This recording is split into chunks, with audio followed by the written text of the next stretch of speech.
Hey there, want to make your voice heard at a Board of Supervisors meeting? We're all ears. Here's how you can get involved. First, hop online and look at the agendas. This will give you the scoop on what's coming up before the board. Each agenda item includes a brief description of the issue, the recommendations, and potential impacts. If you need more detail, check out the detailed reports online. Those are called board letters. Then, decide if you want to speak at Tuesday's general legislative session or Wednesday's land use session. You'll have 3 opportunities to have your say. Let's start with non-agenda public comment. This is your chance to talk about things that aren't on the agenda, but try and keep your topic related to county government. For non-agenda public comments, you can speak at either the Tuesday or Wednesday session, but not both. So, pick your day accordingly. And keep in mind, the board can't act on the spot. They'll refer your comments to the Chief Administrative Officer, who will look into the issue. Last thing, the board will hear from the first 10 speakers, 5 in person and 5 by phone at the beginning of the session. Then all the remaining speakers will get their chance to speak after the discussion items. During the consent agenda, the board handles a bunch of routine items with 1 vote. If you want to comment on an item, keep it simple. For example, I'm John Doe speaking on item 5, and I agree with approving the contract. Discussion items are the main event where the board debates before making a decision. Want to speak at one of the meetings? It's really easy. Just hop online and fill out a quick request form at publiccomment.sandiegocounty.gov. Pick the meeting you're interested in, hit the register button, then fill in your details. Make sure to include a phone number if you plan on speaking by phone. Prefer speaking at the podium in the board chamber? No problem. Just pick the in-person option. After that, just check off the agenda items you want to talk about and let them know you're for, against, or neutral on them. Hit register and you're good to go. A confirmation email will land in your inbox to wrap it up. If you're speaking by phone, the email will include the instructions for how to dial in. Be sure to submit your request early. Once public comment begins on the agenda item, we can't take any more requests to speak. And if you have documents, hand them to the deputy clerk when it's your turn to speak at the podium. Now, you get 2 minutes to speak, but if lots of people want to talk, it might get cut to 1 minute. So, you might want to consider writing 2 sets of comments, one for 2 minutes, another one for 1. That way, if time's cut, you won't be scrambling. There's also a countdown clock at the podium to keep you on track. Once you're at the podium, stay on topic. Stick to the current agenda item. If you stray off topic, you might get a gentle nudge to get back to the point. Keep your comments related to the agenda item's recommendations because that's what the board is relying on to make a decision. Also, speak directly to the board. They're the ones making the decision.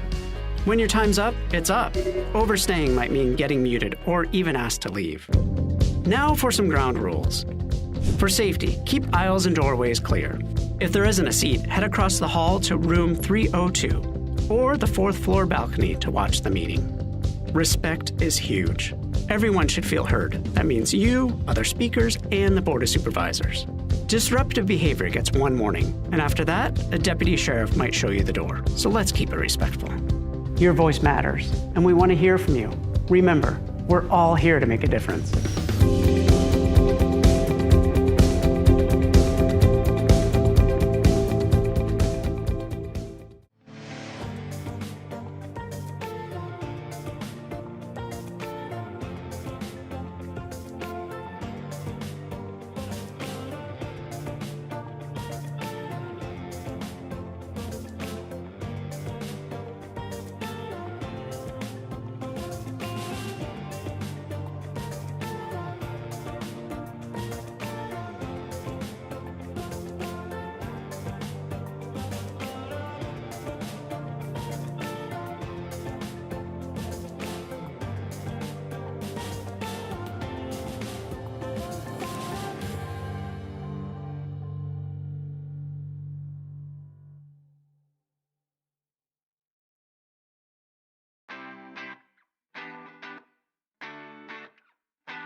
Good morning, everyone.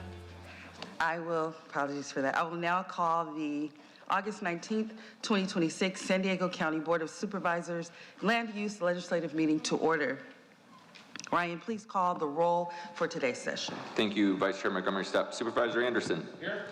Supervisor Desmond. Here. Chair Pro Tem McGeary. Here. Vice Chair Montgomery Stepp. Here. And Chair Lawson-Remer.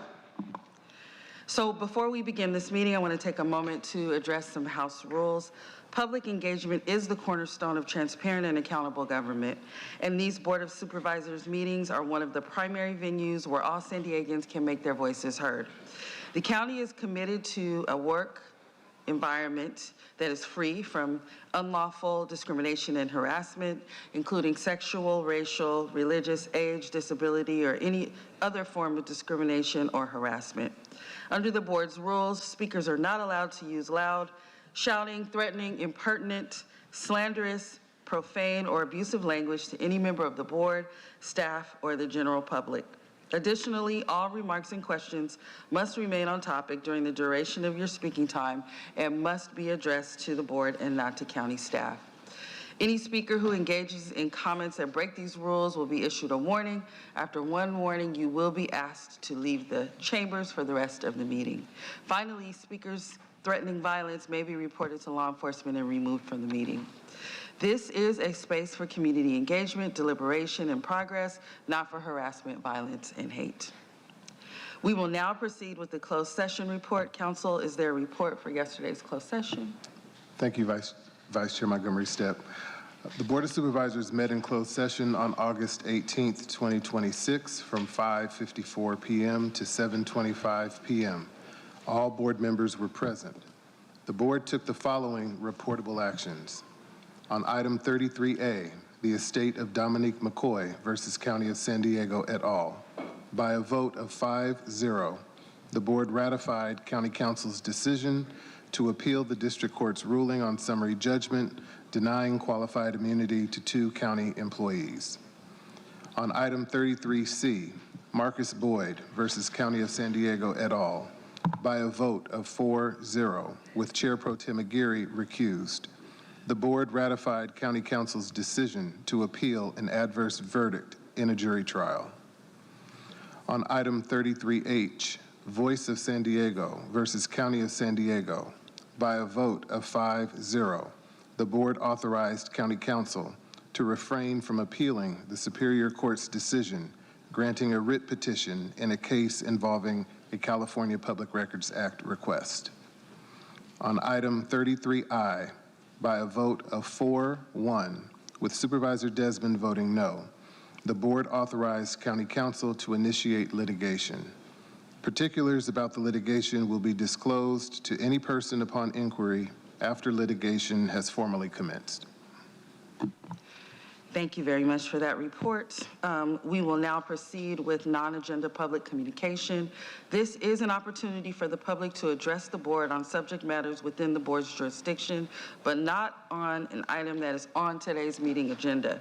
The only action that the board may take is a referral to the Chief Administrative Officer. Under the board's rules, speakers can only speak once per meeting for non-agenda public communication, either at yesterday's session or today's land use legislative session, but not both.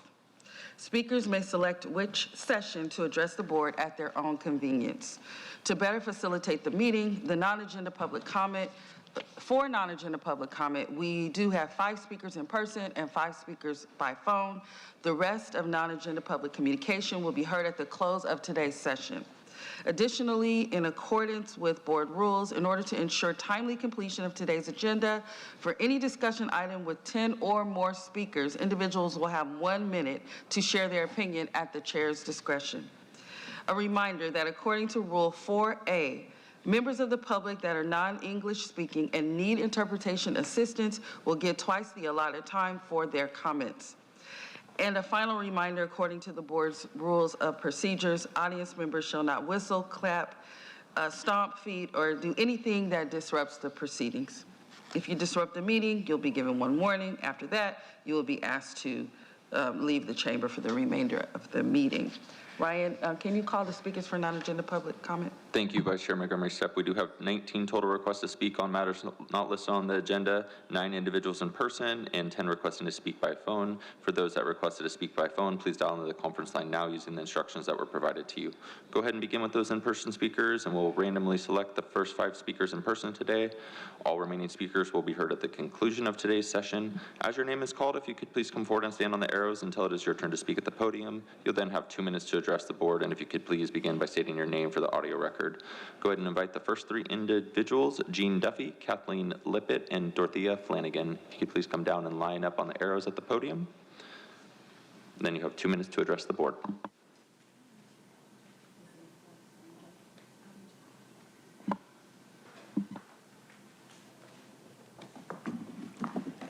Good morning, supervisors and staff. Thank you for giving me the opportunity to speak to you today and for your leadership in protecting public health in San Diego County.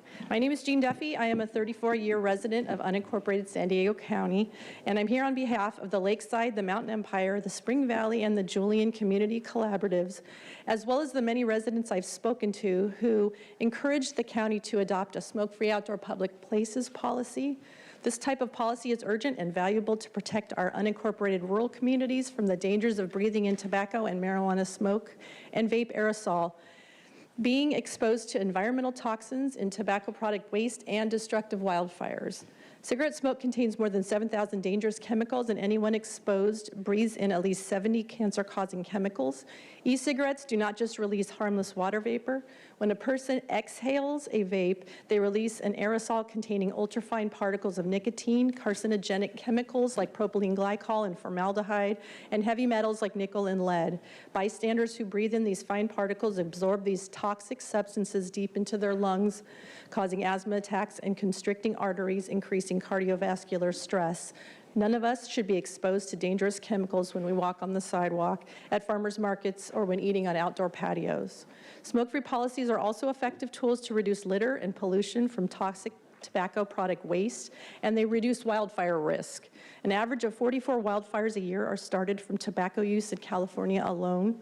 The state has experienced $18.7 billion in property damage from wildfires over the past 5 years. Residents of our unincorporated areas are struggling to pay increased homeowners insurance or are unable to insure their homes at all because of wildfire risk in our county. I have 2 friends, one in Alpine and Lakeside, who have to move because they can't afford outrageous high-risk homeowners or state-backed fallback policies. Policymakers throughout California have passed legislation. Thank you.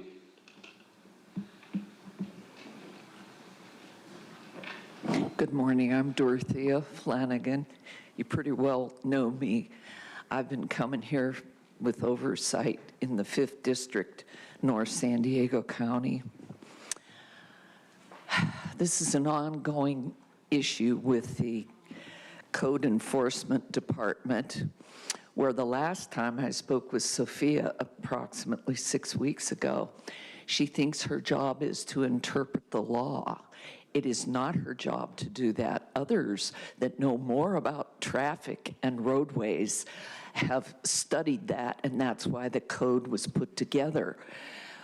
I'm talking specifically about 2636 Gopher Canyon Road, where people came in and put 200 feet of chain link fence right into the berm, anywhere from 1 foot to 4 feet from the berm. That doesn't happen anywhere in the United States that I have ever seen. And now I'm hearing nothing. She said, well, her reasoning was, well, is there enough room for people to walk down the road? That's not the issue for her to do that. I explained setbacks to her. How many feet back from the side of the road, the middle of the road, sometimes it's the side of the road, that you can't just go install a fence without a permit and put it wherever you feel like it. Cars don't have much leeway to swerve and get out of there. Please do something about your code enforcement department. They don't know code compliance and they don't care. They think it's funny. Thank you for your service. Thank you. And as the next speaker's coming up, I'll call the final 2 in-person speakers for the morning session. Javier Perita and allegedly Audra. Excuse me. Good morning, board. My name is Kathleen Lippett. As a public health researcher and consultant and community advocate, I have worked in communities around the city of San Diego and the county for over 20 years.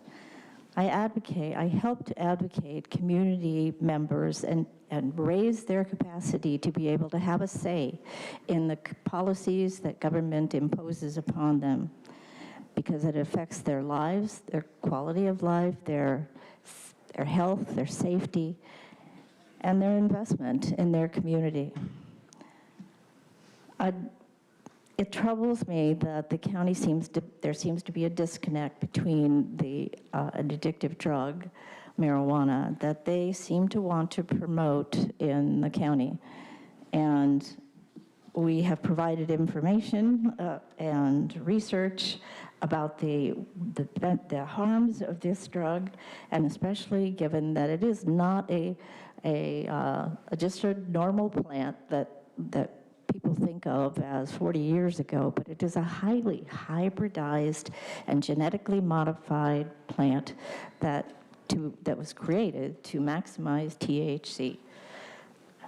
Just in one of the items is an increase of more than 6,000% in pediatric exposures to cannabis in the United States. And mostly that is under the age of 6 to 12 years old.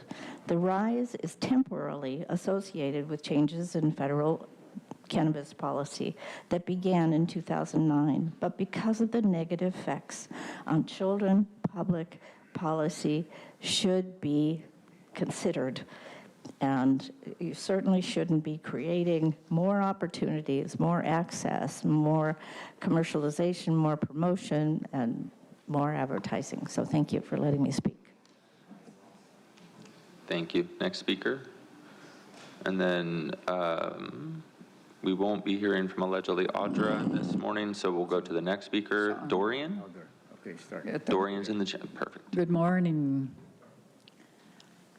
I am Purita Javier, senior with existing medical condition and victim of ceramics kiln toxicity since 1997. My late husband, Harold Barber, was one of the original residents and stood as father figure of the owner of the business, which was located, constructed, and operated in 1984. He fell down in our backyard and broken his lips in 2011 and passed away February 2002.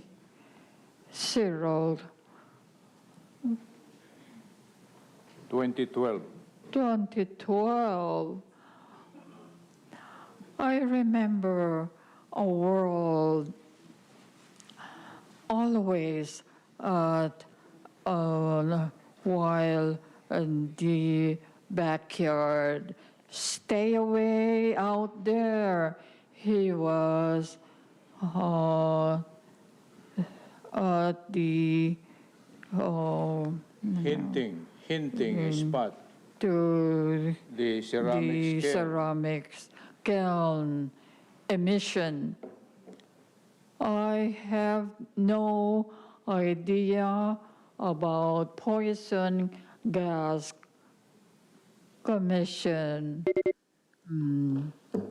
Thank you. Because of this. We'll hear from our final speaker. Thank you. Thank you. You may approach the podium. Yes, thank you. Thank you. My name is Dorian Golu, and I'm here again, hopefully. Can you This time someone will raise the mic? Yes, sir. Thank you.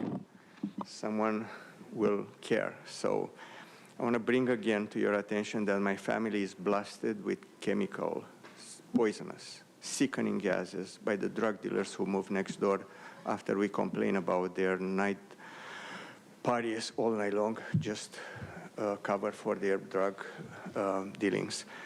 Little we knew that they are protected by high-level officers, corrupt officers, in my opinion, in the sheriff's department, that not only don't do anything, but they arrested me for calling the sheriff's department and asking for help. If you don't believe me, you may believe the police. I would highly recommend that you stop calling and making up stories about your neighbors, because they're all being documented.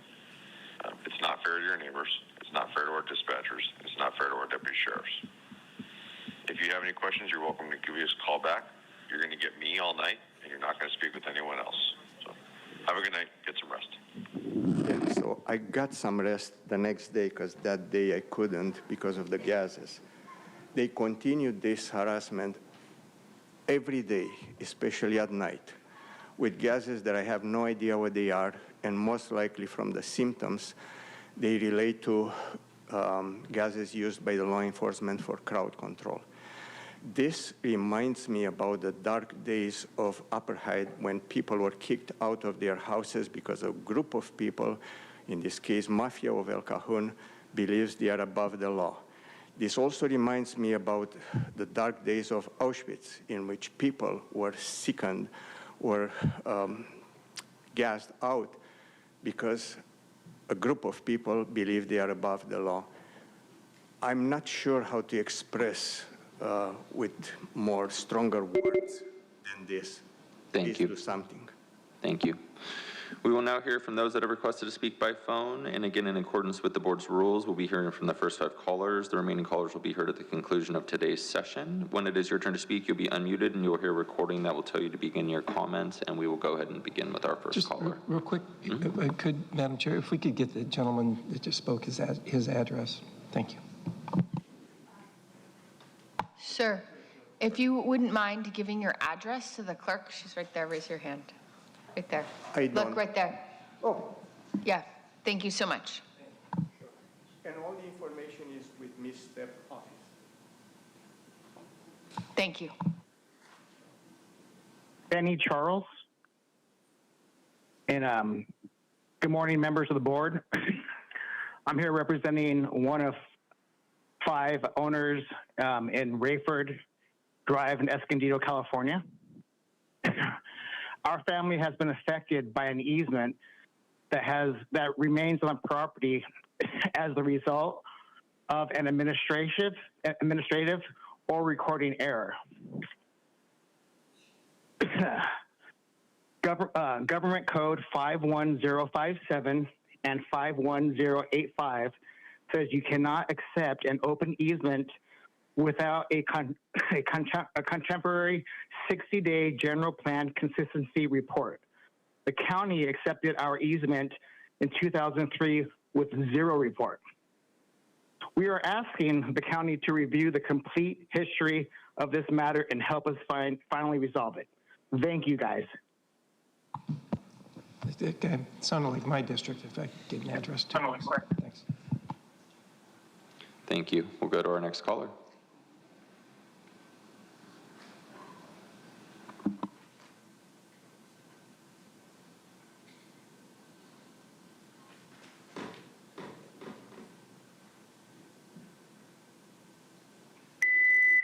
My name is Gord Orbison, and I want to talk about something that intersects with land use and public safety. We have a lot of crime in San Diego County, and a lot of crime means the need for more jails. So I propose creating a prison camp in unincorporated San Diego County for trainees. They violate our laws. They beat our women in sports. They creep on women in bathrooms. And the sheriff needs to get tough on these transsexual freaks before our county falls. We need to stop this scourge. So that's why we need some prison camps and conversion therapy centers. We need to stop the transsexual menace from taking over San Diego County like they took over LA and San Francisco. I hate trannies so much. And thank you for letting me speak and for respecting free speech. We'll go to our next caller.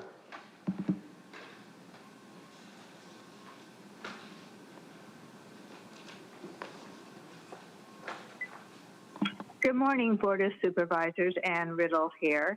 I'd like to continue with the comments that I began yesterday when we were addressing consent item 5 regarding the acceptance of funding, $2.3 million it was, to assist with Black infant health and the statistics that went with it. I shared with you my personal experience of representing PTA to the county's infant immunization initiative.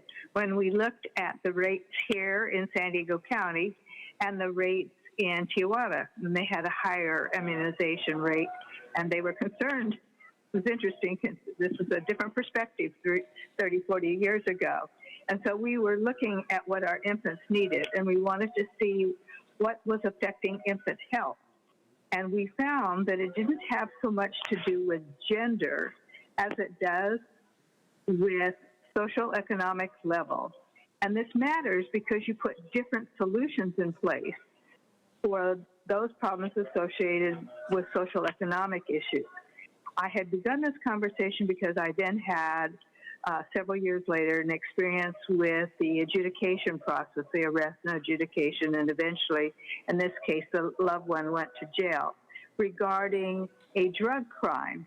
And I found then, going through the process with my loved one, that it was not about race, but it was way more about economic, social economic income levels. And I think it's important for us to realize that when we're making programs and coming up with solutions, we look at what's really causing people to be adjudicated and ending up in prison. In the case of my loved one, it was originally to intercede with his marijuana sales, but because in the state of California, they were not putting anybody in jail 30 or 40 years ago, even then, for marijuana, We'll go to our next caller.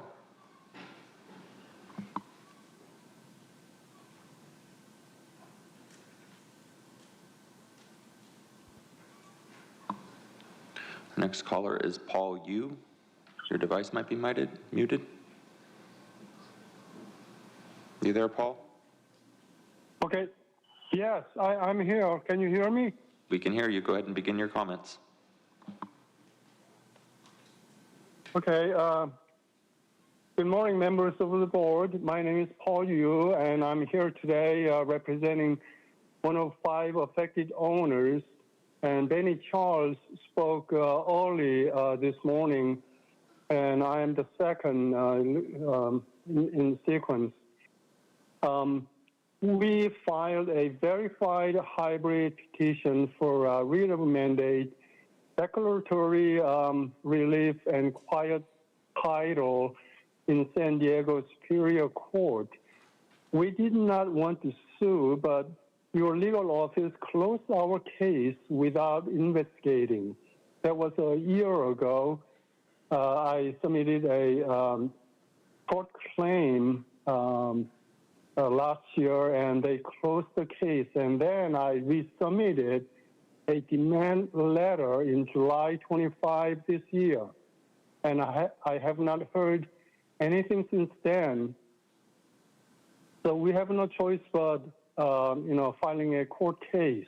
And nevertheless, this board has a clear choice today to save taxpayer money and avoid an embarrassing judicial defeat. You have the immediate legislative authority to voluntarily vacate this void easement. We are asking this board to direct county council to drop the resolution of vacation to resolve this grave error voluntarily. Now, citing the legal grounds for this, your clerk cited a blanket board resolution from January 7, 1992, completely bypassing the mandatory. Thank you. Your time is up. We will go to our fifth and final speaker.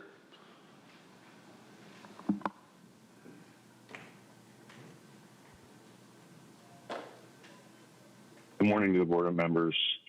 My name is James Cawley. I am here representing one of the 5 owners of the same property that was just discussed in the prior speaker. The history of this dates back to 1991. The court approved these actions on this property without proper documentation and a record of what was going on. We have these open spaces, easements that are imposing on our property, and this unresolved issue is going to end up in litigation. The property and for the property, we believe historical documentation demonstrates the easements should no longer remain in effect. Additionally, it is a massive fire hazard that affects each and every owner here, and because we're not able to do anything about it, and it increases our insurance rates every month. So please consider removing the open space easement off of our properties. Thank you very much. Thank you. And Chair Lawson-Remer, that concludes the request for non-agenda public communication this morning. And again, just as a reminder, all remaining speakers will be heard at the conclusion of today's session. Okay, thank you very much. We now proceed with the formation of the consent agenda. This today is only items 1 through 2. All items on the consent agenda are routine and will be acted upon with one motion. And we'll have public comment after supervisors pull or make comments on anything they'd like. So, Vice Chair Montgomery Stepp, any comments or items to pull? No need to pull anything. I will move the consent agenda. Okay, thanks so much. We have a motion by the Vice Chair and a second by the Chair Pro Tem. Any comments or anything to pull? Okay. From Supervisor Anderson? I don't at this time. Thank you for asking. Okay, Supervisor Desmond? No, nothing to pull and no comments. Thanks. Thank you so much. We'll now begin with public comment.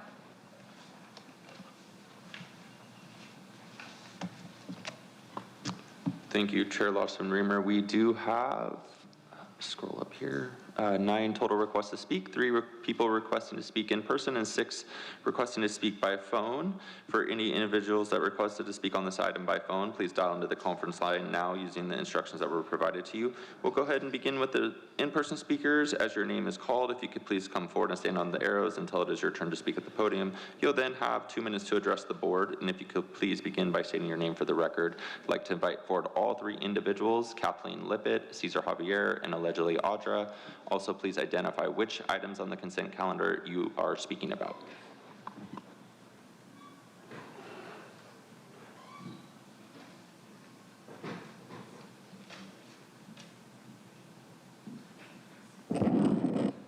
Cesar and Purita, the same victims of pollution. 1.1, first responders expected, City District 8, City Imperial Beach, the region state, federal. Justice delayed, justice denied. Thank you, Supervisor Stipp, in joining us as the City College District Board of Trustees. We were expectant, excited to hear the pronouncement.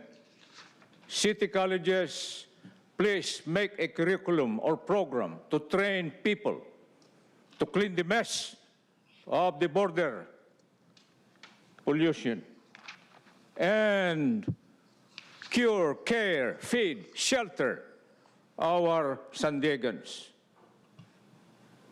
We were there, Mom, also to ask, abate, and move that polluting facility or business somewhere safer. Your appearance there was a hope, big hope from us, but you did something different. You did something opposite. Hidden agenda, we have reasons to believe. Number two, 1.2, we must respect science. While we cannot defeat nature, we can protect humans, which is the focus of urban planning. Why CEQA? Why CEQA always exempting things that are projects supposed to be in accord with health and safety? Thank you, Uncle Sam. Thank you, God. Help us. Thank you. And Kathleen Lippett and allegedly Audra. Point of order before you start my time. Usually we do yesterday's meeting and then this meeting. Is this going to be consistently how you do the process? Because I'm just confused. Can you answer that as for a point of order? Point of order, we always begin with non-agenda public comment in the morning. That's legally required. So that's what we're doing today. No, we've already moved into today's meeting, is what I'm saying. Usually you do yesterday's meeting, finish it, and then start today. So We are doing consent from today, currently, and then we have a number of time-certain items that we're running through today for Wednesday. And then as soon as we're done with our time certain, we will do what we can to finish the yesterday's agenda items. I just would like clarity, because normally you say this is how it's going to go, and it just wasn't. I mean, anyway, thank you. So I'm wondering when you guys are going to put people over profit with this emergency that we continue to declare, for decades now. And it just seems this is evidently gross malfeasance when, you're not really doing anything to make sure that Mexico isn't, distributing their sewage into our communities. And talks will happen with Mexico, like through Sandag and stuff, and there'll be MOUs that are created, but they're never really getting down to fixing the problem. It's like you're willing to let people suffer for decades and collect data on them and give them faulty air purifiers and, complain about how horrible it is for them to experience this.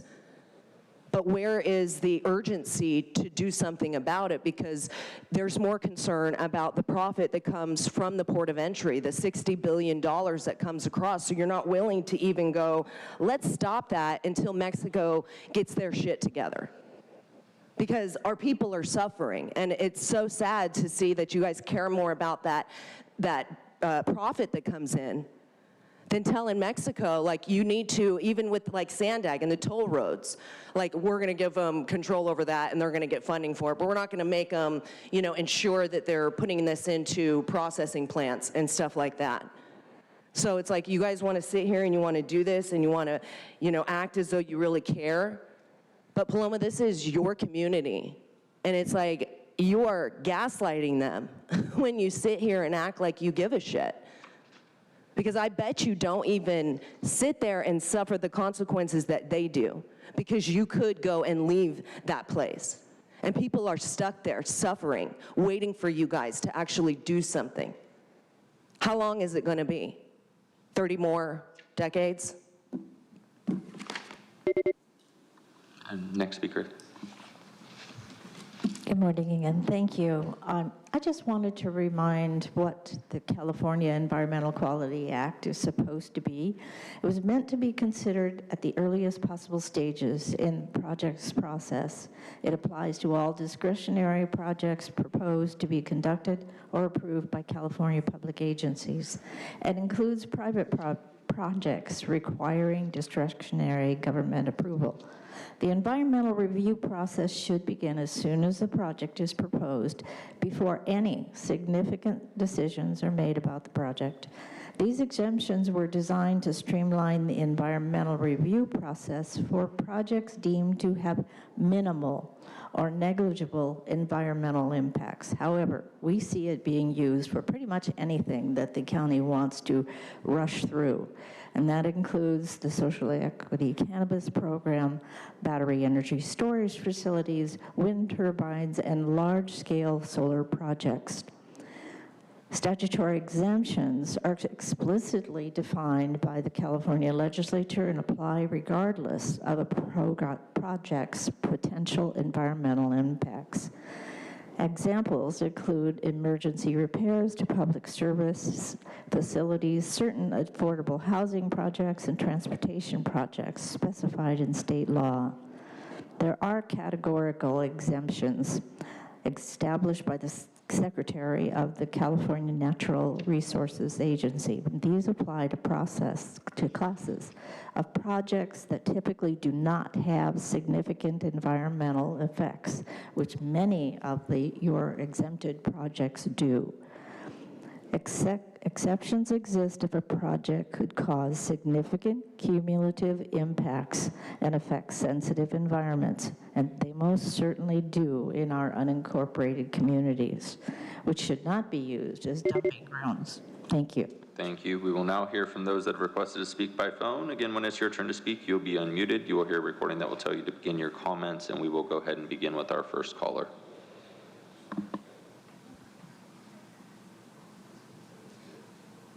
Paul Bold, excuse me. The TJ River Valley pollution crisis is now spreading county-wide. This is more than a crisis, more than an emergency. But your response has been mostly to seek external money or resources, which can take months and years. We need local action, which would be quicker. It is affecting people's daily lives, daily.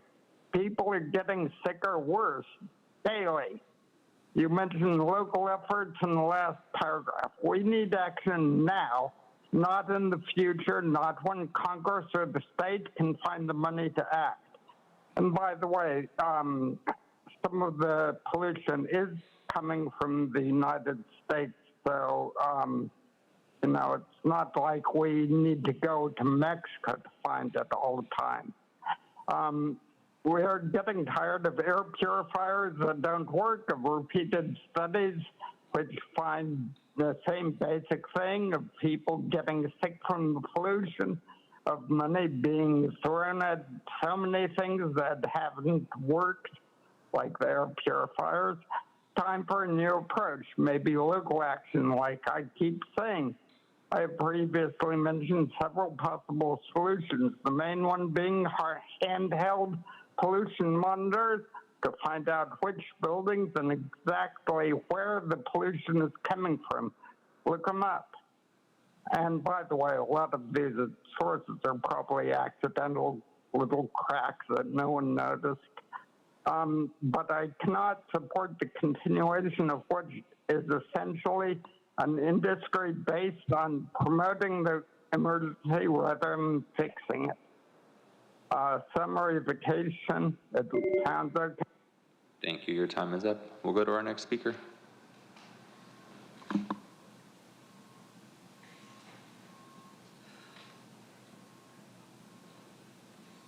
Due to the fact that we cover up the fact that we allow non-citizens to vote in our elections, just as long as you lie on the registration form, you're perfectly fine to go and steal anyone's ballot. The county is trying to go ahead and kill Andrea Ebbing by not providing her medical care for her aneurysm that she had right before they locked her up. Zero care, constant, her blood pressure is beyond belief. It's most likely the end result will be that she will end up dead in medical care because they do not want her to go to trial. That's flat out. There is no bail. No one could really go talk to her. No one could go ahead and assist her. This is how fucking corrupt our county became. Oh, I understand you're planning on doing the same fucking thing to me because I called you a fucking cunt. Because you guys are cunts. There is no fucking question about that. I could go ahead and reference back to the speaker's time. Just a reminder that your remarks need to be pertinent and germane to an item listed on the consent agenda. Your remarks at the moment are not. If you continue in that vein, your time will be forfeited. If you'd like to speak to an item on the consent agenda, please make the item you're speaking to and how your remarks are relevant clear. Thank you. It is clear based off of our elections that we are not choosing our selected. We are not choosing our elected, so the selected are making the choices. If you do not agree with the choices, talk to the people hiring them, which is the NGOs committing a registration voter fraud. If you want changes, you need to go ahead and address those changes with the NGOs that are controlling each and every single one of these supervisors. Because talking to them is futile. It is pointless, and it will only get you put in jail. Your time is up. We will go to our next speaker.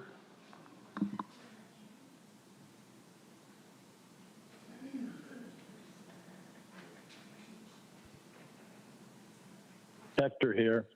Yeah, I want to comment about the Tijuana situation. I think one thing we need to do is the past supervisor person was linked up to the drug dealers in some way, so she quit.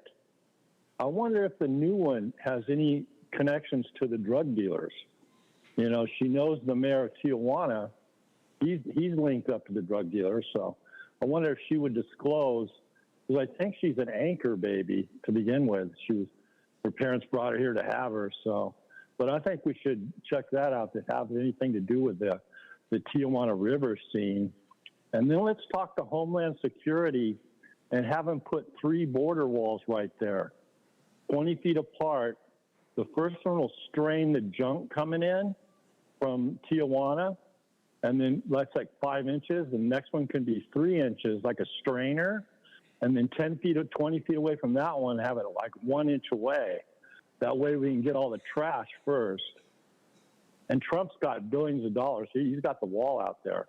They can do that. That'd be the first thing we got to do anyway. And then we can start building some swimming pools, huge ones, to collect the sewage. And I wouldn't be opposed to just pumping it back into Mexico, man, some of it. Just shoot it in the residential neighborhood there, let them mess with it. And then we got to just keep working. You know, one thing I think about it too, if we would install Cesar as the public health official, he would get the job done. You know, our past one is going to get prosecuted for the Fauci deals. We need to have Wooten's, all our emails and texts to Fauci, because they all got paid for it. They made millions on it. So the shit's coming down. It's hitting the fan. And make Wooten doesn't delete her email. Thank you. Your time is up. We will go to our next speaker.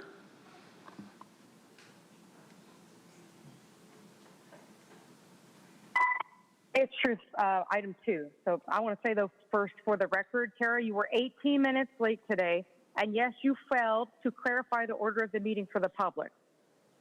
Now I'll talk about what Cesar brought up. He said something to the effect of, you did something different, a hidden agenda.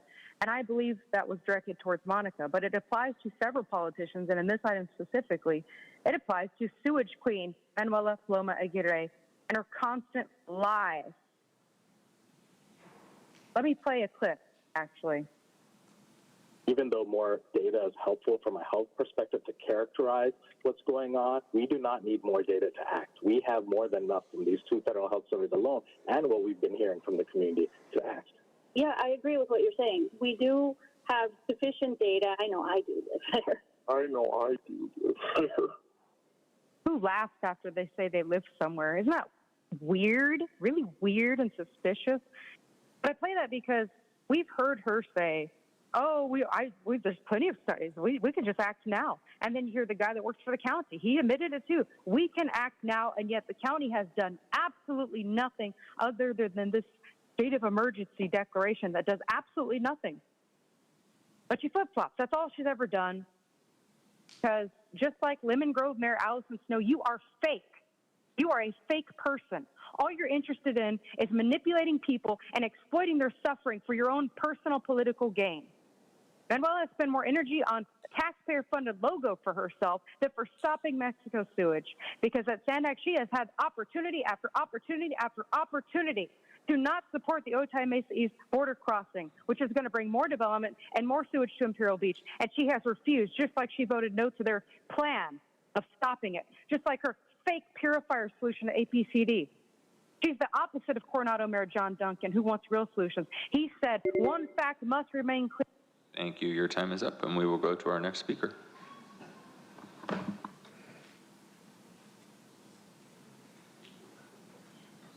Well, it's just so corrupt. It's just so evident that this is all by design, and I don't understand what people aren't getting. It's like they're getting kickbacks left and right. They have been for decades, and the people on the dais know the game.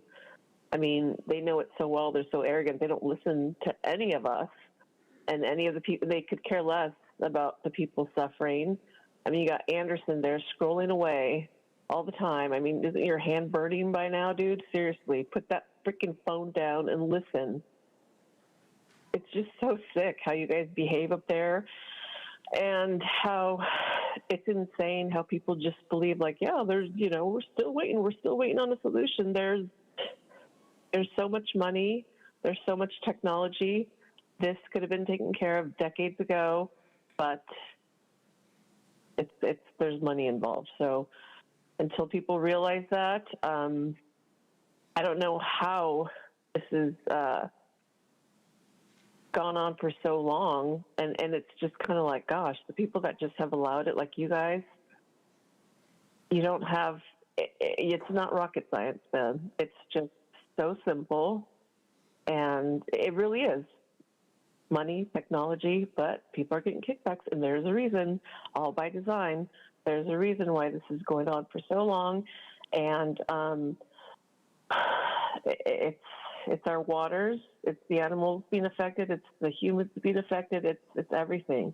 And if you knew about ocean water, and this is kind of like a bit of a, whatever, I'm not even going to get into that, but ocean water is so healing. So I'll just leave it at that. So there's a reason for everything. And yeah, it's pretty disgusting. Thank you. Your time is up. And Chair Lawson-Remer, that concludes public comment on items on the consent calendar. Okay, great. Thank you so much. We have a motion by Supervisor Montgomery Stepp, the Vice Chair, and a second by the Chair Pro Tem for approval of all the items on consent. Please go ahead and vote. And Chair Lawson-Remer, that motion passes unanimously with all supervisors being present and voting aye. Thank you. Okay, well, we have a time certain for okay, so first of all, to clarify for everyone who's asking about order agenda, we are now moving on to discussion items, and these are items 3 through 6 for Wednesday. We're going to begin with Wednesday item 5, because that one's time certain, and we are joined here by Chief Meacham. Then we will move back to do items 3 and 4. Then we will be moving on to the Tuesday items, because there's actually quite a lot of public interest in those items. So that's items 29 and items 30. and items 31 from Tuesday. And then, and items 32. And then we will go back to item 6, which is from Wednesday because it is a more technical procedural matter. And we've had fewer public comments. We're trying to be considerate of the public's interest in participation. So that will be Wednesday. Item 6 will be last.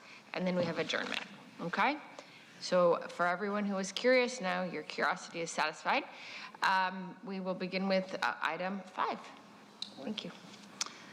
Good morning, Chair Larson-Remer, members of the board.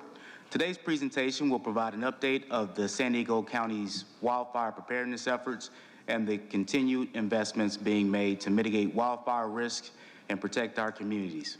San Diego County remains one of the state's most active wildfire regions, and County Fire, in partnership with CAL FIRE, along with the Sheriff's Office and Office of Emergency Services, continues to advance a comprehensive strategy focused on prevention, mitigation, preparedness, emergency response, and public education.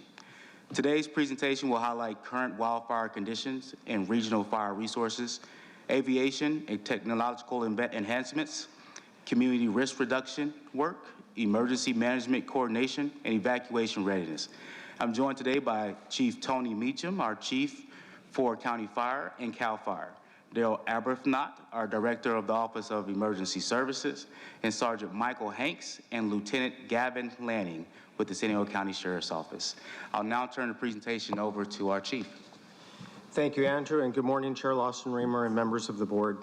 We start today with a map showing the significant wildfire activity leading up to the creation of San Diego County Fire. The devastating and deadly firestorms in 2003 and 2007 were defining events for our region. These fires remain some of the largest and most destructive fires in state history, with over 750,000 acres burned, resulting in thousands of homes destroyed and loss of life. Vulnerabilities in regional wildfire preparedness and emergency response were exposed, showing that wildfires do not recognize jurisdictional boundaries, and it underscored the need for greater regional coordination, planning, and investment. In response, the board established San Diego County Fire in 2008 to consolidate rural fire protection districts, volunteer fire companies, and unserved islands into a unified regional fire service. This map illustrates wildfire activity following the creation of County Fire in 2008. When you compare the visual to the previous slide, it demonstrates a couple of things. First, the partnership between County and CAL FIRE has made a significant impact with reducing catastrophic fires, but it also shows a tremendous risk to the region. While fires have occurred, including a very busy 2014 fire season, many of these fires burned within areas that were previously not impacted during the 2003 and 2007 fire sieges. Today, those historic burn scars have experienced vegetation regrowth, combined with recurring drought conditions and seasonal drying. Continuous fuel beds have returned across much of the county. This slide shows the fire hazard severity map for state and local responsibility areas. Inland fuel conditions are steadily deteriorating and have already reached seasonal critical levels. The greatest concern remains me in the alignment of critically dry fuels with the onset of Santa Ana wind events, when the potential for large, fast-moving wildfires will be at its highest. County Fire continuously monitors fuel conditions through live fuel moisture sampling, weather observations, predictive modeling, and intelligence from state and federal partners.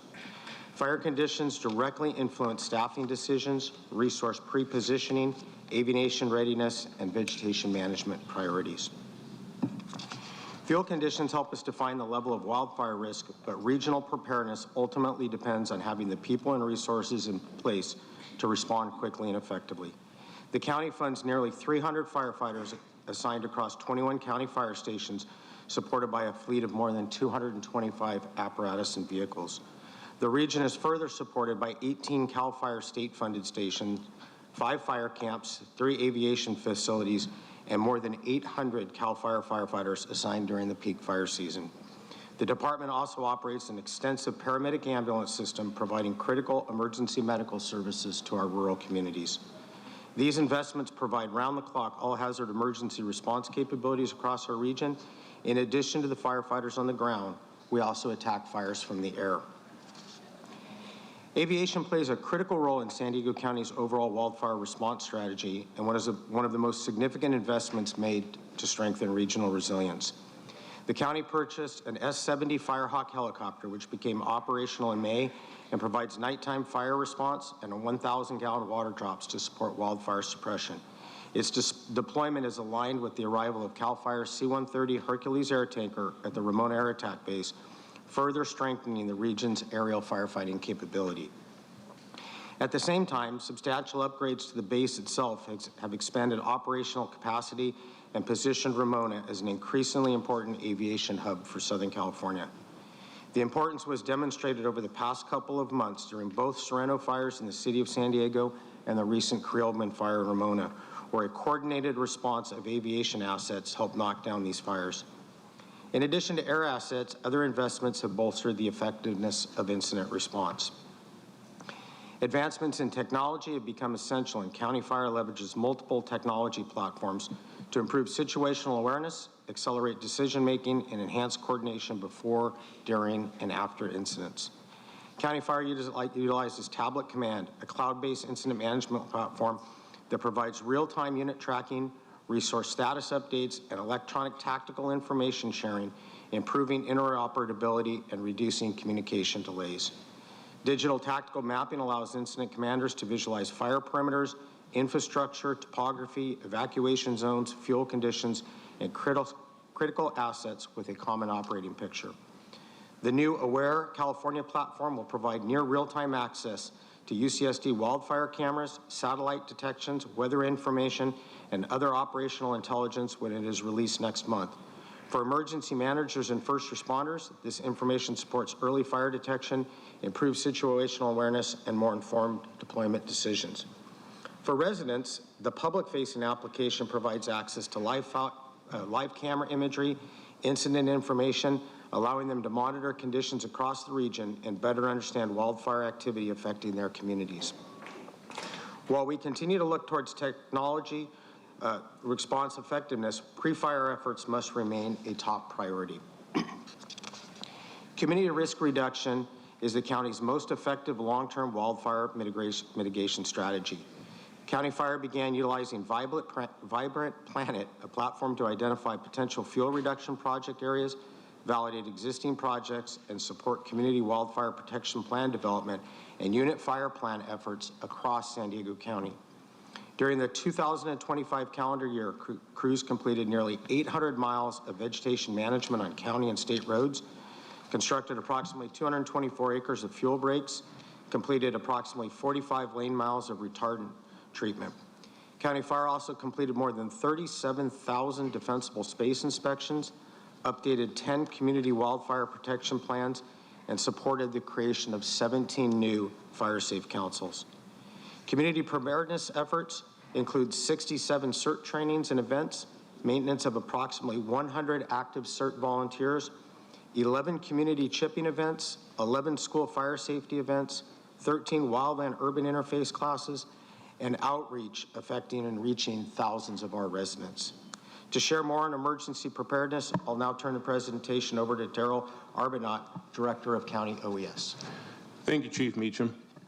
While the county leads wildfire suppression operations, OES serves as the county's emergency management agency, bringing together county departments, our 18 incorporated cities, tribal governments, special districts, nonprofit organizations, utility, and state and federal partners to ensure entire region is prepared to respond to recover as a coordinated system.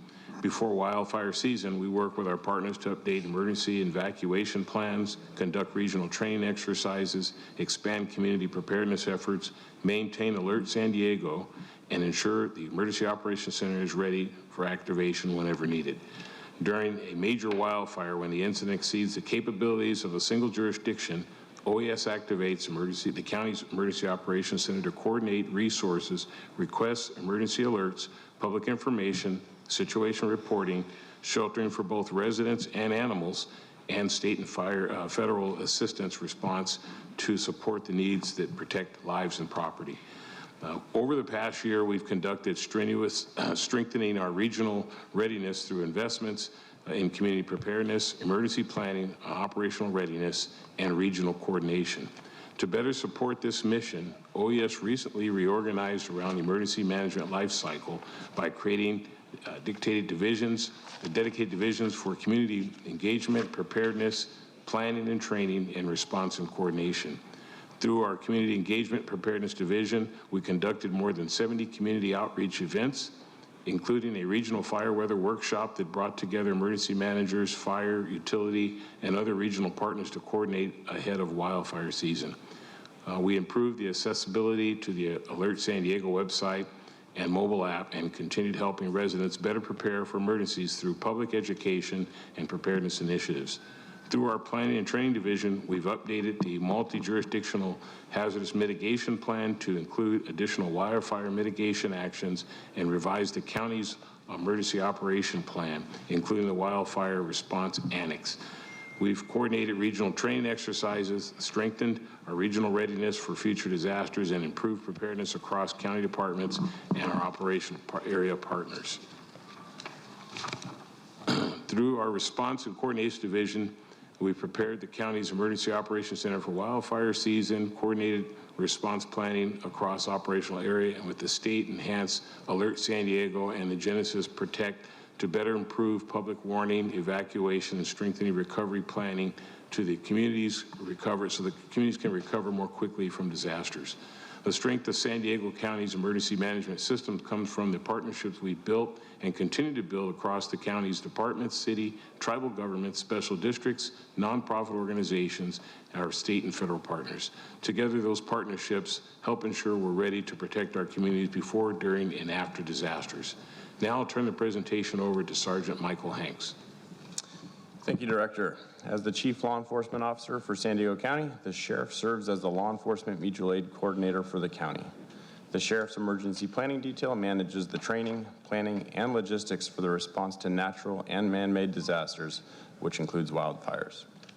The Sheriff's Office participates on the county's Evacuation Committee, a partnership with County OES, City Emergency Managers, CAL FIRE, local fire departments, Red Cross, utility companies, local law enforcement agencies, and others. The Evacuation Committee has been critical for interagency coordination and implementing improvements to notifications and evacuations. In June 2026, SDSO also joined a working group for Aware California, a statewide public alerting platform designed to provide emergency notifications from trusted public safety partners. The Sheriff's Office continues to be a partner in the county's Ag Pass program, which allows commercial farmers special access to their properties to conduct agriculture activities. This year, Sheriff Kelly Martinez approved a new program, the Emergency Tribal Access Pass, or ETAP, which allows qualifying tribal government members and their employees to enter evacuation zones through soft closures to assist with zone stabilization efforts. During a wildfire, law enforcement's role in Unified Command focuses on evacuating impacted communities, protecting rights of way, and safeguarding property. Unified Command evaluates the fire behavior and incident conditions to determine whether evacuations are necessary. Evacuation orders are issued if there is a threat to life. The decision to evacuate is not made lightly. It will depend entirely upon the nature, scope, and severity of the emergency, the number of people affected, and what actions are necessary to protect the public.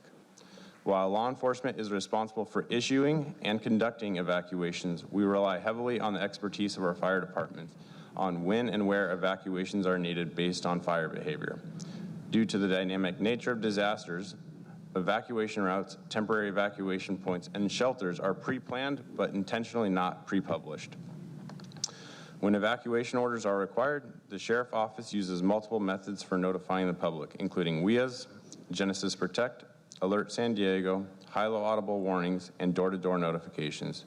Using multiple systems increases the likelihood that critical information reaches those in harm's way. Thank you. I'll now turn the presentation over to Lieutenant Gavin Lynn.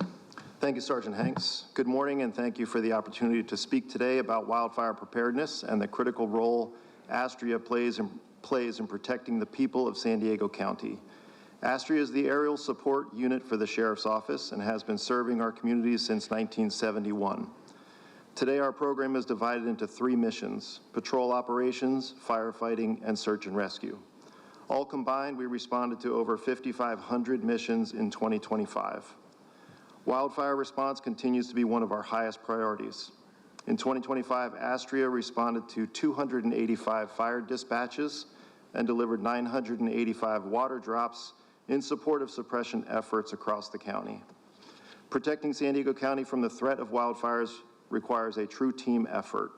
It is a mission far bigger than any one agency. One of Astria's greatest strengths is our partnership with San Diego County Fire and CAL FIRE. We are proud to be co-located with personnel from all three agencies, allowing our teams to train together, respond together, and work seamlessly during emergencies. We are also excited to work alongside the County Fire's new Firehawk helicopter this season, further strengthening our regional response capabilities. That same spirit of partnership extends to search and rescue operations. While the Sheriff's Office has the primary legal responsibility for these missions, our success depends on close coordination with our fire partners. Fire personnel operate the helicopter hoist, while onboard rescue specialists provide immediate patient care. Since 2021, a paramedic has been assigned to the team, allowing advanced life support to begin at the scene. This integrated approach to fire and rescue is unique in California and is a powerful example of the collaboration among CAL FIRE, the San Diego County Fire Authority, and the San Diego County Sheriff's Office. Our current firefighting helicopter fleet consists of one modern Bell 412 EPX and two aging Bell 205s, both built in the 1960s. To modernize Astria's fleet and ensure it remains capable of meeting the region's current and growing demands, the Sheriff's Office is actively pursuing the remaining funding needed to acquire a second Bell 412 EPX. In preparation for this acquisition, the Sheriff's Office secured a $3.75 million grant from the U.S. Forest Service. We have already auctioned 2 helicopters and would plan to auction the remaining 205s and associated equipment to further offset the cost. A second 412 EPX would ensure year-round coverage with a newer, safer, and more capable aircraft, while significantly strengthening our ability to fight fires, rescue people, and support the region. Just as importantly, its twin-engine capability would allow Astria to extend our shift coverage into hours of darkness, assisting CAL FIRE's nighttime wildfire suppression efforts, and provide a critical advantage in containing fires before they become large, catastrophic incidents, such as what we saw in Los Angeles and more recently in Washington State and Northern California. As we prepare for another wildfire season, Astria remains committed to protecting lives, property, and our communities through rapid initial response, strong partnerships, and dedicated public service. We appreciate the board's continued support as we work to strengthen these capabilities for the future. Thank you. I will now turn the presentation back over to Chief Meacham. Thank you, Lieutenant Lanning. The county has invested more than $1 billion in fire protection and preparedness over the past 2 decades, with a focus on staffing, facilities, fleet, community preparedness, and community risk reduction. The investment serves as a blueprint when looking to the future. As we noted earlier in the presentation, we have changed the landscape of the region's fire protection, but the threat is still very much real. Future investments should continue to be made in modern fire stations, replenishing fleet, staffing, regional training, and vegetation management. Air resources have been bolstered, but we still need a second twin-engine Bell 412 EPX helicopter for the sheriffs so that they can sustain year-round coverage with night flying. Chair Lawson-Remer, this concludes our presentation on regional wildfire preparedness, and we are available for your questions. Okay, before questions, we will go to public comment, and then we'll have a board conversation and questions. Thank you, Chair Lawson-Remer. We do have 8 total requests to speak, 3 individuals in person and 5 requesting to speak by phone. Also like to note for the record, we did have 1 e-comment on this item, which was in favor. For any individual that requested to speak on this item by phone, if you could please dial into the conference line now using the instructions that were provided to you. Go ahead and begin with the in-person speakers. As your name is called, if you could please come forward and stand on the arrows until it is your turn to speak at the podium. You will then have 2 minutes to address the board. And if you could please begin by stating your name for the audio record, I'd like to invite forward Kathleen Lippett, Cesar Javier, and allegedly Audra.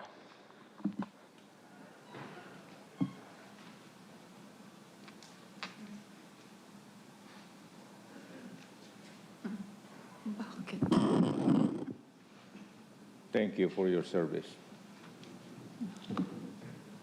In other presentations, there was a focus on equipment that are subject to corrosion when we use salt water for firefighting. This is an opportunity for our inventors or scientists. What progress have we gotten to, use salt water for putting out fire? We experienced this at Montezuma Fire, District 9, under Councilor Rivera, Ma'am Steve. And suddenly he won the election, re-election. The opponent says, what happened to the Montezuma Fire? We were at the lesson learned meeting, and one of the fire personnel declared that we cannot enter private property, even if it's, under fire. And then we confirm the opposite from this disaster meeting, saying the Chief City Fire says, no, we can only enter anywhere and put off the fire. And suddenly, Councilor Rivera won the re-election. A big question about fire related, Madam Chair, if I may be corrected. That is one. And then aviation. Aviation is really a pillar. And of course, Mr. Serrano, the chair of County Water Authorities, should be here to tell you, to declare to the public that we have enough water. Corruption on the water authority, that's our problem. Thank you. And then Kathleen has let us know she doesn't want to speak on this item, so allegedly Audra. Items like this show how compromised you guys are, because this gaslights the people when we're talking about preparedness, but we're bringing in projects that are putting people in danger because of lack of evacuation routes. So you guys can talk about rapid response, but if there's not critical planning that will ensure that people can evacuate in new residential areas that are increasing the amount of people, but there's one way in and one way out, and it's because these projects were brought in, with old data. So that's negligent, because it's like you want to sit here and say you're prepared, but you're not protecting the communities, and you're actually making it harder on the emergency services to be able to mitigate that stuff, because if they're increasing the potential risk for communities to go up in flames, it doesn't matter how much equipment you have if they continue to put projects like that forward. And there's things like nanothermite being sprayed. So, I mean, that doesn't help when there's fires that get out of control because particulates are being sprayed from the air that cause fires to get out of control. And we don't want to recognize those things. So you talk about preparedness, but it's like, where is that? We're even putting in roundabouts where we already know that those impedes people's ability to evacuate. So, I mean, I feel like you guys should be more concerned about that too, and going, why are we implementing this kind of stuff? It's my duty to protect the people, but if you're not telling them that, because there will be fire chiefs that say, yeah, go ahead and put it through, and he tells the community, if you would have come to me now, it wouldn't have passed. So why aren't we doing stuff like that to be prepared? That's willful negligence. So don't gaslight the people like this and say that we're preparing when we even have BESS, battery energy storage, that, you can't put those fires out, but let's keep putting them in and be prepared, right? Thank you. We will now hear from those that have requested to speak by phone. When it is your turn to speak, you'll be unmuted. You will hear a recording that will tell you to begin your comments, and we will go ahead and begin with our first caller.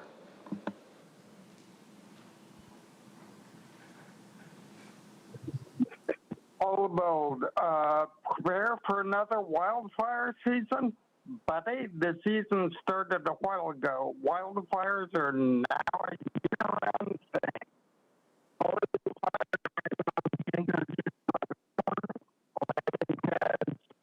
extra helicopters and aircraft, air stations, safety changes like enhanced setbacks and brush clearance seem to have resulted in wildfires being put out quicker and not also depending so much on whether the fire is on a flat or steep ground or in a canyon. But of course, there's a lot of work to be done. There's still a few fires bigger than they should be. So a presentation on regional wildfire preparedness is a good thing. I don't know why you didn't take public comments first to see if there are any special concerns that people should address. I am interested in why the sheriff is so involved in firefighting, and the auditor had a bunch of good questions. Not sure it's better anymore. I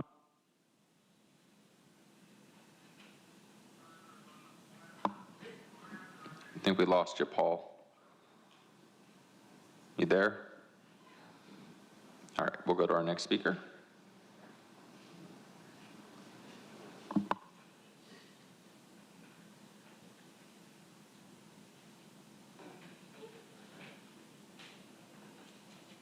I can't believe you're willing to kill Andrea Ebbing because you don't want to hear what she has to say. Now, regarding the whole fire thing, why are we going with lithium and cobalt batteries when we could go with graphene batteries? If you're wondering about a feedstock, you could go ahead and recycle the plastic in our landfills to create that feedstock. You could turn it into gasoline, and the byproduct is low-grade carbon, which you can make graphene out of, and make graphene batteries where you could put them out with water. But your interest isn't actually the environment or even helping the people, because by doing that, those actions right there, adopting Julian Brown's technology, recycling the plastic into diesel, fuel, gasoline, and then the byproduct is low-grade carbon, which could be turned into graphene, it's strengthening our roads infrastructure. You could end up generating $258 million a year without asking taxpayers money. But instead of doing that, you're going to go ahead and push that into commercial. You're going to give all that money to the commercial market, and then they're going to go ahead and determine when and if we ever get graphene batteries, because it is more profitable to go ahead and mine and use slave labor, because fuck that. We are the slave traders now. We want that cobalt, so we do not care how the people go ahead and get that. We just want our shit cheap, and so we pretend we don't like fucking slavery, but we outsource to all the slave traders, because that's what Monica wants. That's what Monica desires. Monica desires Julian Brown's name to be removed from the history books. She does not believe in young African-American kids at 17 coming up with a technology that could save us. Your time is up. We're going to go back to you, Paul. You have 34 seconds left.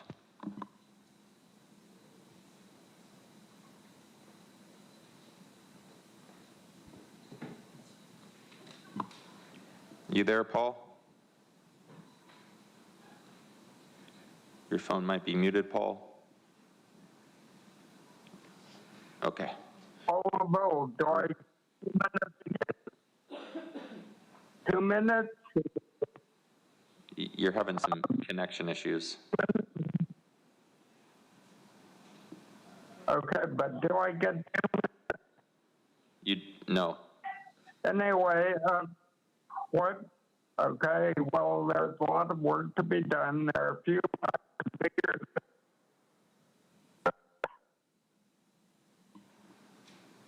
We can't hear you at all, Paul. You'll have to get to better cell phone reception.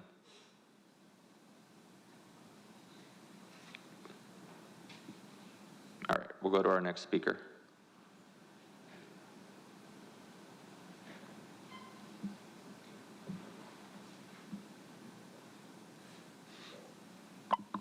It's true. Fires don't recognize boundaries, and so require a regional strategy with a unified service response. That's what I heard. So I'm almost scared to ask, why hasn't the county done that for what John Duncan said was 100% Mexican sewage?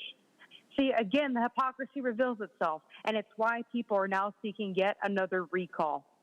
But let's get back to fires. Where are the evacuation routes? Why isn't the county investing in them, including in making their whereabouts publicly known? Because just like Mexico sewage, why has the county failed to advocate at Sandag for investment in evacuation routes and fire response needs?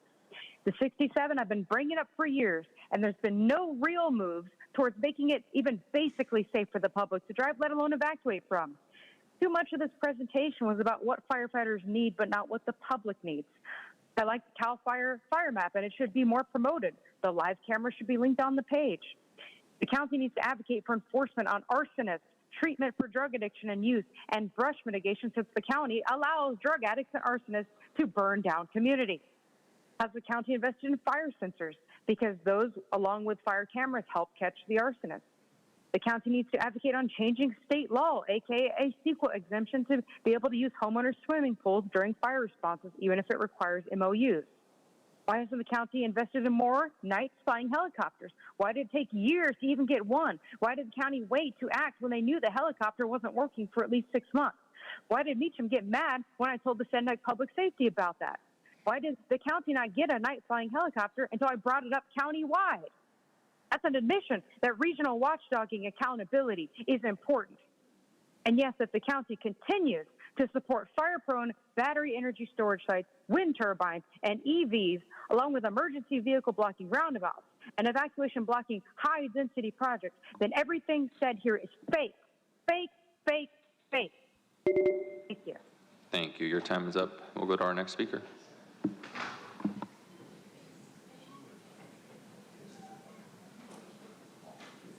Amen. Consuelo, yep, they're not in the business of solutions. So let's just state the obvious. Okay, so first off, wildfires occur in nature and have its role from things like clearing the ground and returning nutrients to the plants, releasing seeds, and supporting other wildlife. So it does occur in nature, but it's become very obvious that the wildfire these days are deliberately being started. They're anything but wild. They're planned. You know, I remember speaking to a woman who told me that she had owned a ranch out in New Mexico, and she had lost everything. I've told this story before here. Anyway, she lost everything in a planned fire. And she remembered asking her husband why the county would have a planned fire when the winds were up. It was like, it was so odd, she said. And like my radar instantly went up, and I was like, okay. And I looked at her like, don't you get it, lady? But this woman was so out of touch, like just totally out of touch and clueless, and trusted her government. And it didn't even dawn on her that it was purposely set when the winds were up. So instead of canceling it, you know. Anyway, so we see how these deliberately set fires are happening more and more, and it's due to having to keep the narrative of climate change going. And it is changing due to being engineered and delivered via chemtrails, as Audra mentioned earlier, to the government-funded arson, and all to keep the people in fear and under control. Thank you. Your time is up. Okay, we're going to go back to Paul. Paul, you have 34 seconds left.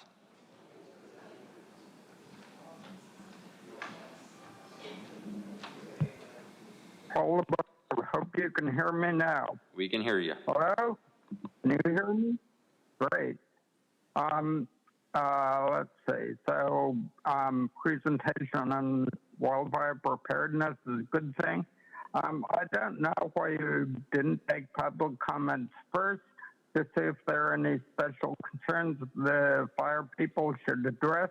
I am interested in why the sheriff is so involved in firefighting. Audra had a bunch of good questions. Not sure if we matter anymore. The board. All right, Paul, that was the rest of your time. And Chair Lawson-Remer, not seeing any other callers in the queue, that will conclude public comment on this item. Okay, thank you very much. I had a couple questions, but I also want to open it up to my colleagues if anyone else has comments. Go ahead. Well, and thanks very much for the report. I mean, you've got it down to a science, and we learned a lot of lessons over the last couple of decades and done a great job. One of the pictures you had up there, it showed the fire coming right up to a subdivision or, a group of homes there, and we saw in Paradise that, not Paradise, Palos Verdes, is that it? Palisades, Pacific Palisades, lots of P words there. But anyway, Pacific Palisades, the wind just blowing down the hill just drives that fire right into the neighborhoods. I remember sheep and goats and other types of methods of clearing fuel. Are we advancing in any of that or clearing fuel, particularly in adjacent to housing and things like that? I'm just curious what the strategy is, where we're at with that. Yeah, through the chair, Supervisor Desmond. We continue to make significant investments in community risk reduction. And while we certainly are always going to look for more response assets, I've said many times, we're not going to respond our way out of this wildfire crisis. And the long-term strategy for us is in building more resilient communities. And that starts with a few fundamental things: is defensible space around existing properties where the homeowner has a responsibility, continuing to invest in home hardening, certainly larger fuel reduction projects. For example, we did a project in the community of Crest, about a 14-mile. I guess that's more to my point, the fuel reduction. The fuel reduction is critically to manage these fuel beds. Fire's part of the natural ecosystem, and so I think continuing to manage those standing fuel beds through a variety of reasons, or a variety of methods, is important. And certainly goats and sheep are part of that inventory, but that is the long-term strategy to reduce our losses, is to continue to invest in managing the fuel loading. Okay, thank you very much. Appreciate it, and thanks for all the great work. And we've seen huge improvements since the 2003 and 2007 fires, I think. And congratulations. And one of the things I was harping on yesterday is agencies all working together, and it seems to work very well. Thank you. Thank you. Chair Pro Tem Aguirre. Thank you. I also want to thank you for all your work and being so prepared and working well as far as interagency coordination. I always appreciate that. I also want to align myself with what Supervisor Desmond said about fuel reduction. I think we need to enhance as many opportunities as we have to use, what used to be non-traditional but are becoming more commonplace, like goats, right? They're low cost and low maintenance. So I would encourage that. My question has to do with defensible spaces. We talked a lot about that when we approved a couple of projects this year, actually. You do those annually, and if so, that's 37,000, right? I know that's a lot, but as we increase our risk and vulnerability to wildfires, I think that I guess my question to you is, do we need to increase those from annually to biannually? Are there plans around that? What are your thoughts? Through the chair, Supervisor Aguirre. So in our responsibility area, we have about roughly 106,000 structures. And so we started this with a 3-year cycle. Our goal going into this year, we just received through the state budget 2 additional full-time positions to do defensible space. So our new goal is to go to every other year on the defensible space. And ultimately, I would like to acquire enough staffing to be able to do the inspections annually. I think that the more that we're out in the community, the more we're interacting with the homeowners, the better result we get. And I think something that's important to add, of those 37,000, we issued less than a dozen citations. And I'm very proud of our staff that we have over a 99% compliance rate, because one of the reasons we haven't hit our goal of 50 is that we're taking the time with the individual homeowners to educate them about the risk, which then changes kind of the culture and the outlook of the community, where they understand the investment. And then when we go back on the reinspection in a year or two, we find that those inspections have been done. So it's almost like a snowball. It started with about 11,000. We're up to 37. Our goal this year is 50. But ultimately, I would like to inspect all 106,000 structures every year. That's very helpful. So we do them triannually, and we're moving towards annually, and that depends. That's great. And I really appreciate the educational portion. You talked a lot about that in our last project that we talked about. So thank you. I appreciate your work very much. Hi, thank you all. Let me just ask a couple questions. The first is about 911 response time. And so I wanted to better understand what's our county's fire response time for getting first to the scene. Well, thank you, Chair Lawson-Remer. As you know, we serve a very wide geographic area, from very dense urban areas to extremely remote areas. And so we divided the county into 3 response categories based on population density. We measure a little bit differently. We measure from the moment we pick up the first 911 call until we arrive at the scene. So it's the totality of the response. So in an urban area, we strive to be there 90% of the time within 9 minutes.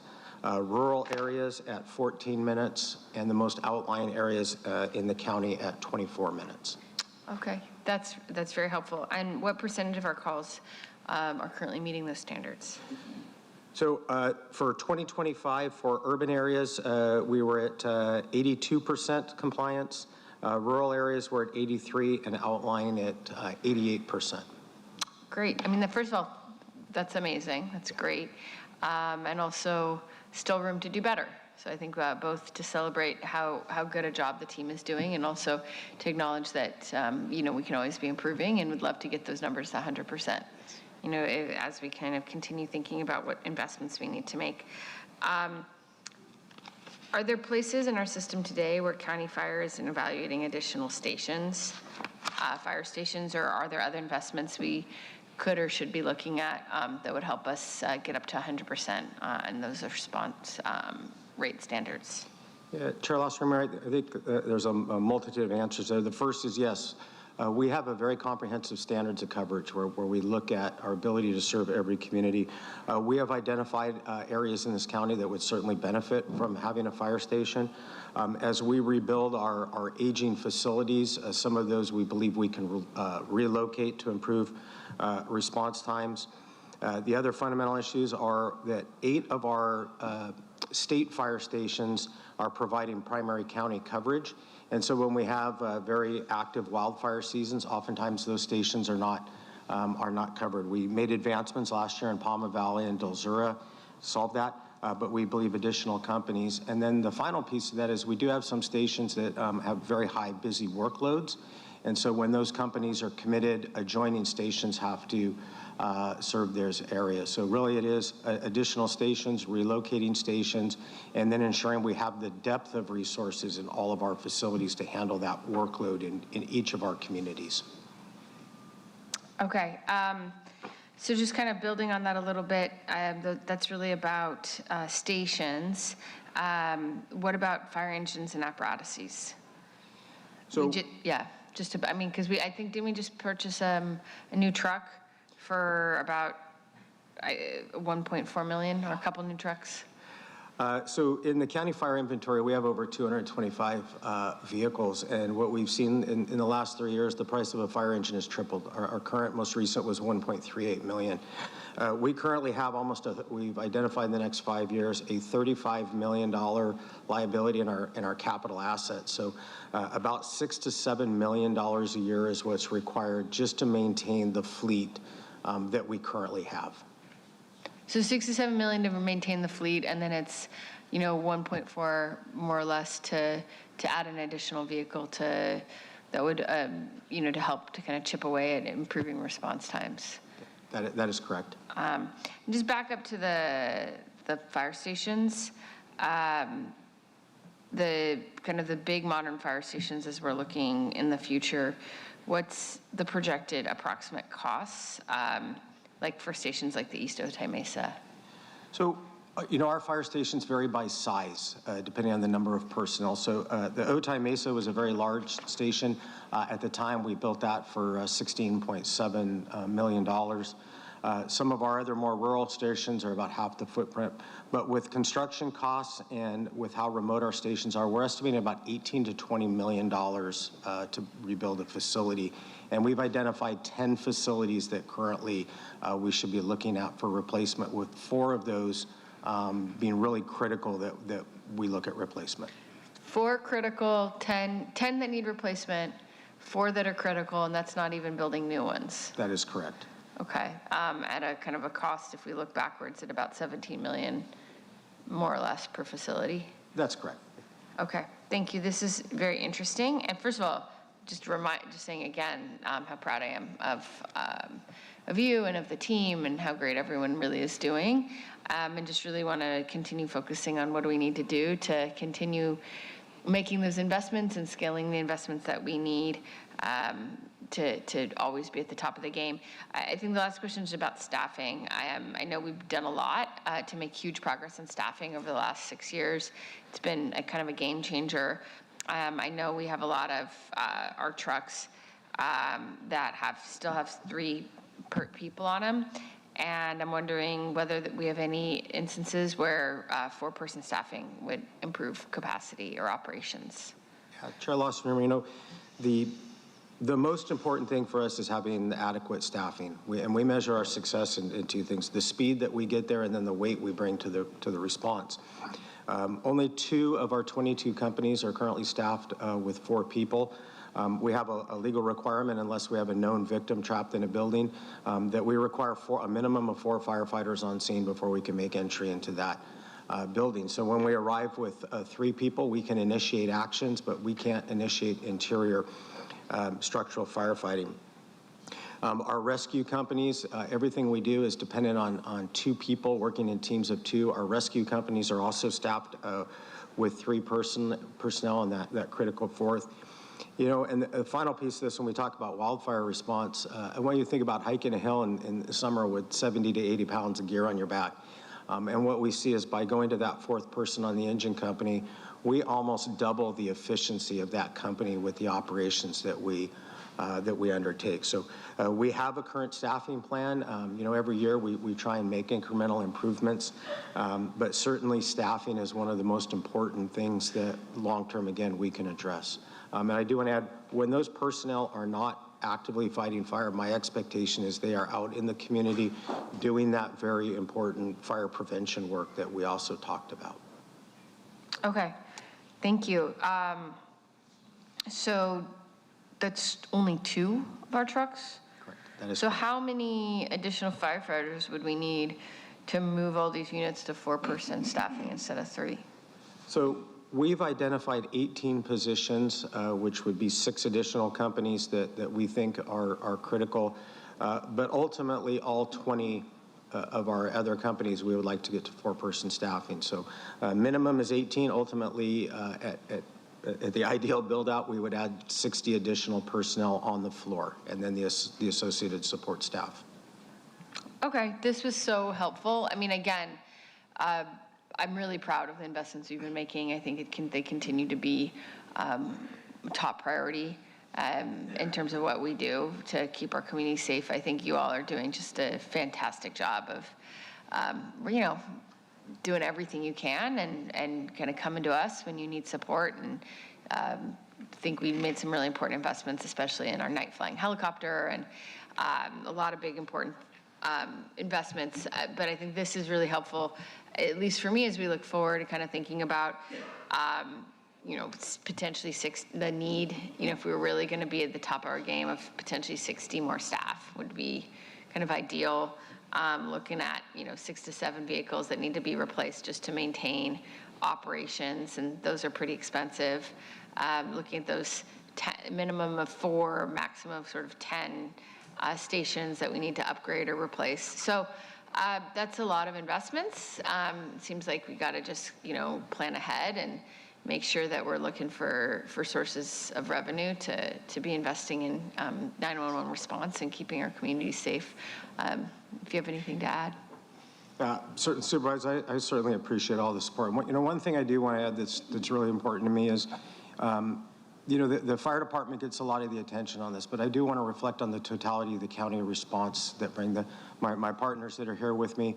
But we think about everybody in the county that is going to respond. Our Department of Animal Services, you look at the Public Health Department with the impacts to smoke to our vulnerable populations, County Environmental Health dealing with just the household hazardous materials, our planning and development services as we look at, you know, if we have losses. And so I do want to highlight our entire county team and how much your department heads that we routinely talk about wildfire response, not only ahead of time, but what are we going to do when we have a catastrophic fire? We have to have that team ready to go to quickly look at getting our communities back. So I felt I would have been remiss today if I didn't reflect on the totality of all of the county departments that play a role in this. Always a team player, Chief. Thank you. Supervisor Anderson. I just want to thank you and all the people that put the plan together and are executing the plan on behalf of my constituents. Thank you for the great work that you do. We appreciate it each and every day. Okay, thank you very much. I'm happy to make a motion to receive the presentation. Okay, we have a motion and a second on the floor. Please vote. And Chair Lawson-Remer, that motion passes unanimously with all supervisors being present and voting aye. Okay, thank you all so much. We're going to give folks a chance to get organized. We have our next item is Wednesday, item 3. This is socially equitable cannabis program amendments to the county zoning ordinance and code of regulatory ordinance with certification of final program environmental impact, CEQA findings, and associated permitting and licensing fees. And we will begin with a presentation from the county team. Then we go on to public comment, and then we will have board discussion.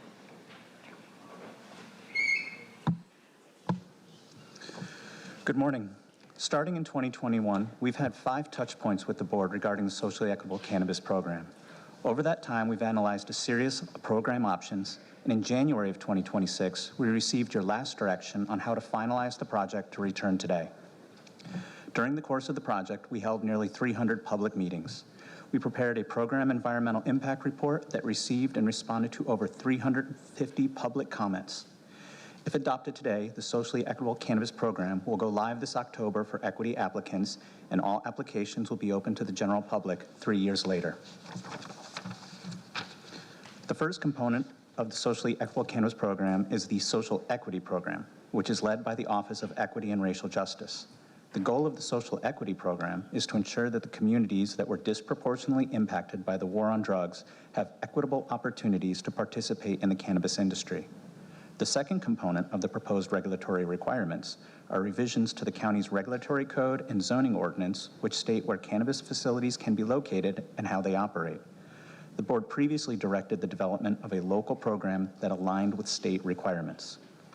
The third component of the program is the Program Environmental Impact Report, or PEIR. The board directed the development of a PEIR to create a streamlined environmental review process for future applications. And the fourth component includes developing procedures and fees to issue the licenses and permits to run a cannabis facility. 2 hearings are required to adopt the SECP. Today is the first hearing, and the board is requested to certify the Program Environmental Impact Report, which includes the CEQA documentation, adopt the zoning ordinance amendments, including adoption of a board policy, introduce the regulatory code and social equity ordinance amendments, and introduce the licensing and permitting fees. Staff will provide a summary of the social equity ordinance. Within the new social equity ordinance section, there are some main components that the board considered and provided additional policy direction on in April 2024.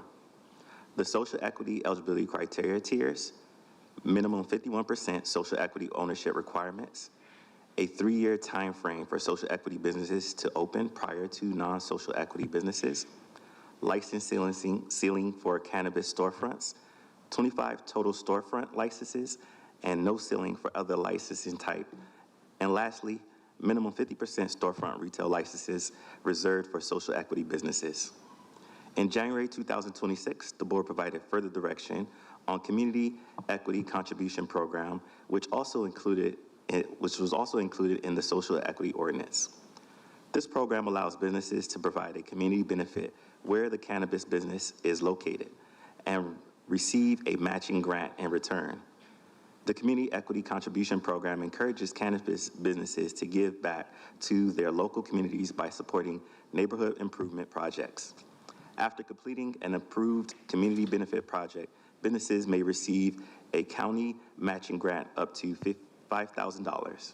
Community benefits may include, but will not be limited to, improvement of parks, community art murals, tree planting, community gardens, historical place guard or signs, and bike racks. Next, staff will provide an overview of the Program Environmental Impact Report, or PEIR. The board directed the preparation of a PEIR to streamline the environmental review for future applications.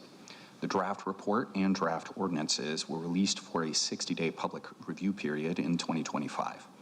The final report, including responses to public comment, was released in March of 2026.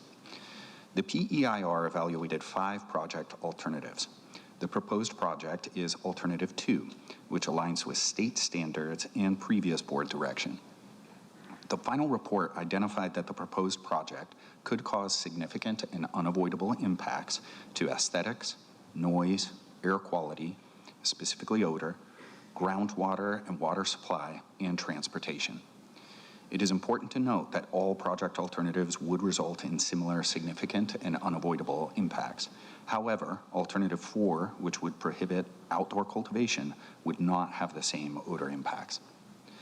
The PEIR identified mitigation measures to minimize potential environmental impacts, which were outlined in the Mitigation Monitoring and Reporting Program, or MMRP. Environmental impacts may still occur even when all measures are applied. Next, staff will provide an overview of the amendments to the zoning ordinance. Consistent with the board's direction, staff have drafted amendments to the zoning ordinance to establish where and how cannabis facilities can operate. Facility types could include cultivation, retail dispensaries, non-front retail, otherwise known as delivery, consumption lounges, temporary events, manufacturing, distribution, testing, and micro businesses. Facilities could locate in certain agricultural, commercial, and industrial zones and must be located at least 600 feet from schools, daycares, and youth centers. The draft zoning ordinance requires cannabis facilities to comply with performance standards related to lighting, fencing, noise, odor, and water usage, among others. Some standards apply only to certain activities to address impacts that are unique to those facility types. For example, cultivation projects are required to perform all processing of cannabis within an enclosed structure to minimize odors. Next, staff will provide an overview of the updates to the regulatory code and the proposed board policy for unlicensed cannabis enforcement. In terms of the regulatory code amendments, this update expands the licensing and operational requirements for cannabis businesses to include 2 new additional activities: consumption lounges and temporary cannabis events. It also adds clearer language around the terms and conditions that apply to cannabis business licenses. This helps to ensure applicants and license holders better understand their responsibilities and the standards they must meet. Finally, the updates bring county regulations into alignment with current state requirements, ensuring the local ordinance reflects the broader regulatory framework for cannabis businesses. As directed by the board, this update ensures sufficient minimum funding is maintained for enforcement related to unlicensed cannabis facilities. Any necessary funding would be addressed through the normal annual budget process for planning and development services and the sheriff's office, with specific allocations for code compliance and the sheriff's marijuana enforcement team. Next, we will provide an overview of the local costs applicants can expect when establishing a cannabis facility. Each facility must obtain a local land use permit, a local cannabis business license, and any required state licenses. The associated fees support staff review of the application to determine whether the facility meets required zoning, development, operational, environmental, and public health and safety requirements. This may include reviewing sensitive use buffers, odor management, lighting, security, site plans, meeting compliance with any of the mitigation measures from the PEIR, and any site improvements required for a proposed location. Local land use permits are deposit-based. Applicants will need to obtain either a zoning verification permit or an administrative permit, depending on the type of facility. Zoning verification permits are ministerial and are approved if the project can meet objective zoning criteria. These permits would require an initial deposit of $5,391. Administrative permits are subject to discretionary review and require a deposit of $7,815. These permits, local business licenses are fee-based and will range from $22,000 to $25,000. The licenses are one-time approvals and only paid once. Once an applicant has secured all of the necessary permits, they would then need to renew their local cannabis business license annually. Renewal fees for the new fiscal year have decreased and will cost $18,536. We received feedback from diverse stakeholder groups gathered through more than 295 outreach meetings since 2021. Regarding the environmental analysis, some community groups and members of the public raised concerns about odor impacts, particularly from outdoor cannabis cultivation. They emphasized the need for stronger odor control standards or a prohibition of outdoor cultivation. Industry advocates, social equity applicants, and the Farm Bureau asked to narrow the list of sensitive uses and buffers. They expressed concern that a broader definition of sensitive receptors would significantly reduce the number of viable business locations. In contrast, community groups, some community members, and public health advocates supported additional sensitive uses and expanded buffers. They also raised concern about the potential overconcentration of outdoor cultivation and mixed light or greenhouse facilities. Public health advocates who opposed cannabis use altogether raised broad concerns about addiction, mental health, and youth drug prevention. They also raised concerns about impaired driving related to cannabis consumption at lounges and events. Some community planning and sponsor groups submitted letters raising concerns about aesthetics, lighting, overconcentration, buffers, temporary events, odor, and public health and safety. Some supported moving forward with a program that limits cultivation, while others opposed the program altogether. On April 10th, 2026, the Planning Commission recommended that the Board of Supervisors adopt the proposed projects with several modifications that go beyond the state minimum standards, including a prohibition on outdoor cultivation, an expanded 1,000-foot sensitive use buffer with the addition of public parks, public trails, and places of worship as sensitive uses, and allowing informational and educational events at cannabis facilities. The Planning Commission recommendation varies from the staff recommendation. If the board chooses to implement the Planning Commission recommendation, additional hearings could be required to consider updated ordinances and CEQA documentation. Staff recommends that the Board of Supervisors adopt the proposed program, which allows all cannabis facility types and requires a 600-foot buffer from schools, daycares, and youth centers. This action includes adoption of the final environmental impact report CEQA findings, the statement of overriding considerations, mitigation monitoring and reporting program, and certification of the final PEIR, adoption of amendments to the zoning ordinance, approval of the introduction of amendments to the regulatory code for cannabis licensing and for the social equity program, approval of introduction of amendments to the Planning and Development Services fee schedule, and adoption of Board Policy B76. If the board takes action, the actions recommended today, then on September 2nd, the board would take action to adopt the amendments to the regulatory code and to the fee schedule. If adopted, the program will be open for applications in the fall of 2026. This concludes staff's presentation, and we're available for any questions. Okay, we'll now go to public comment. Thank you. Thank you, Chair Lawson-Remer. We do have 54 total requests to speak, 41 individuals in person, 13 requesting to speak by phone, and we also have 2 group presentations.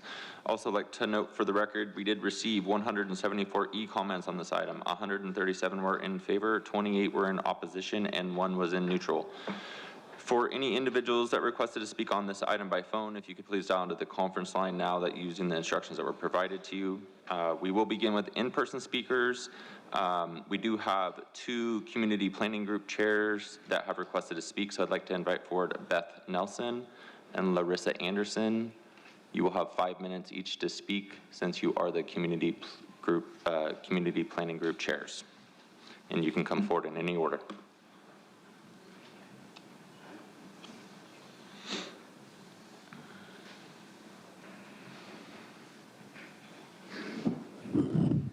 Good morning. I'm Beth Nelson, Vice Chair of the San Diego Planning Group.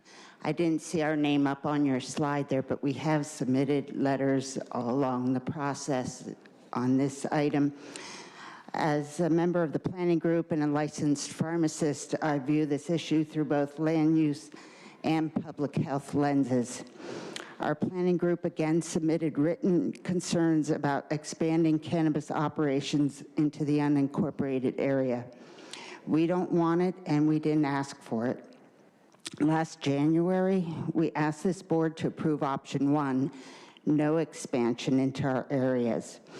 As a backup, we asked for no outdoor cultivation and certainly no consumption lounges or special events that could put impaired drivers on our dark, narrow back roads. Our letter submitted yesterday details our objections.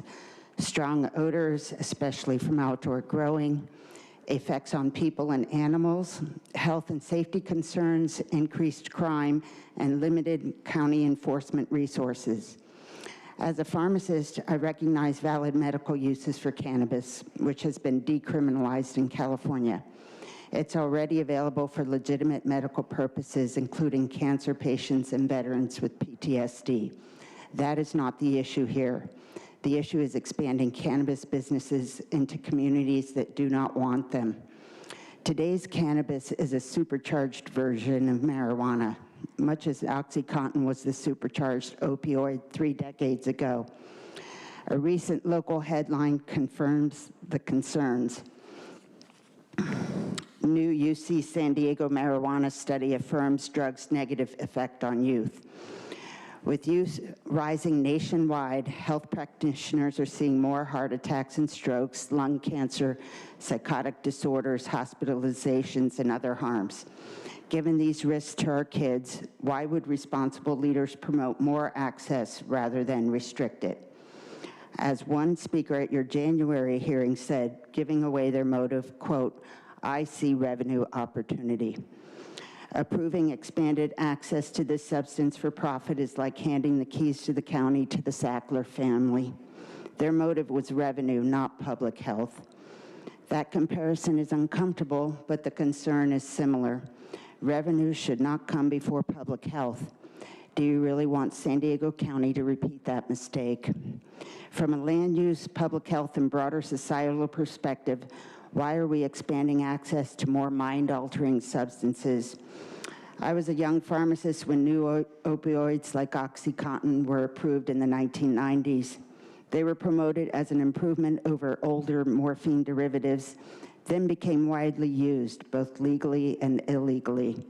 We know the result, an epidemic of addiction, millions of overdose deaths, and countless downstream victims, including people now caught in homelessness and other crises that require millions in taxpayer dollars to address. Why expand access to another dangerous substance that may create more problems for a future board to address in 10 or 20 years? Funding expanded drug access on one hand and the cleanup of its consequences on the other makes no sense to me.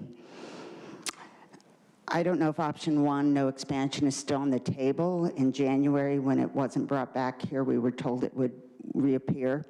If that option is still available, that is our preference. If it is not available, please choose the most restrictive alternative, prohibit outdoor cultivation, consumption lounges, and special events. Thank you for listening and considering all perspectives on this difficult topic. Appreciate your time.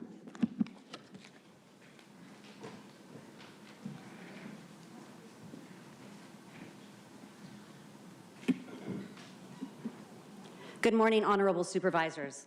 My name is Larissa Anderson. I am the chair of the Bonsall Community Sponsor Group, and I am the president of the Bonsall Unified School District Board of Trustees for the 6th consecutive year. In January, we asked you to pause. In April, we showed the Planning Commission where this program becomes difficult to defend. Today, the record reveals something more fundamental. The socially equitable cannabis program is neither socially equitable nor environmentally responsible. My father died of cancer exactly 3 months ago. During his last year, medical marijuana helped restore his appetite and manage his pain. I am grateful it was available to him. The San Diego County Planning and Sponsor Groups, united in opposition to the SECP, are not demonizing cannabis. Rather, we question where, how, and at whose expense we industrialize it.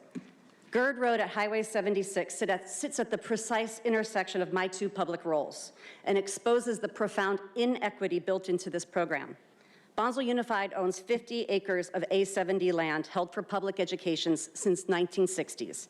For more than half a century, that land has been set aside to support children's education.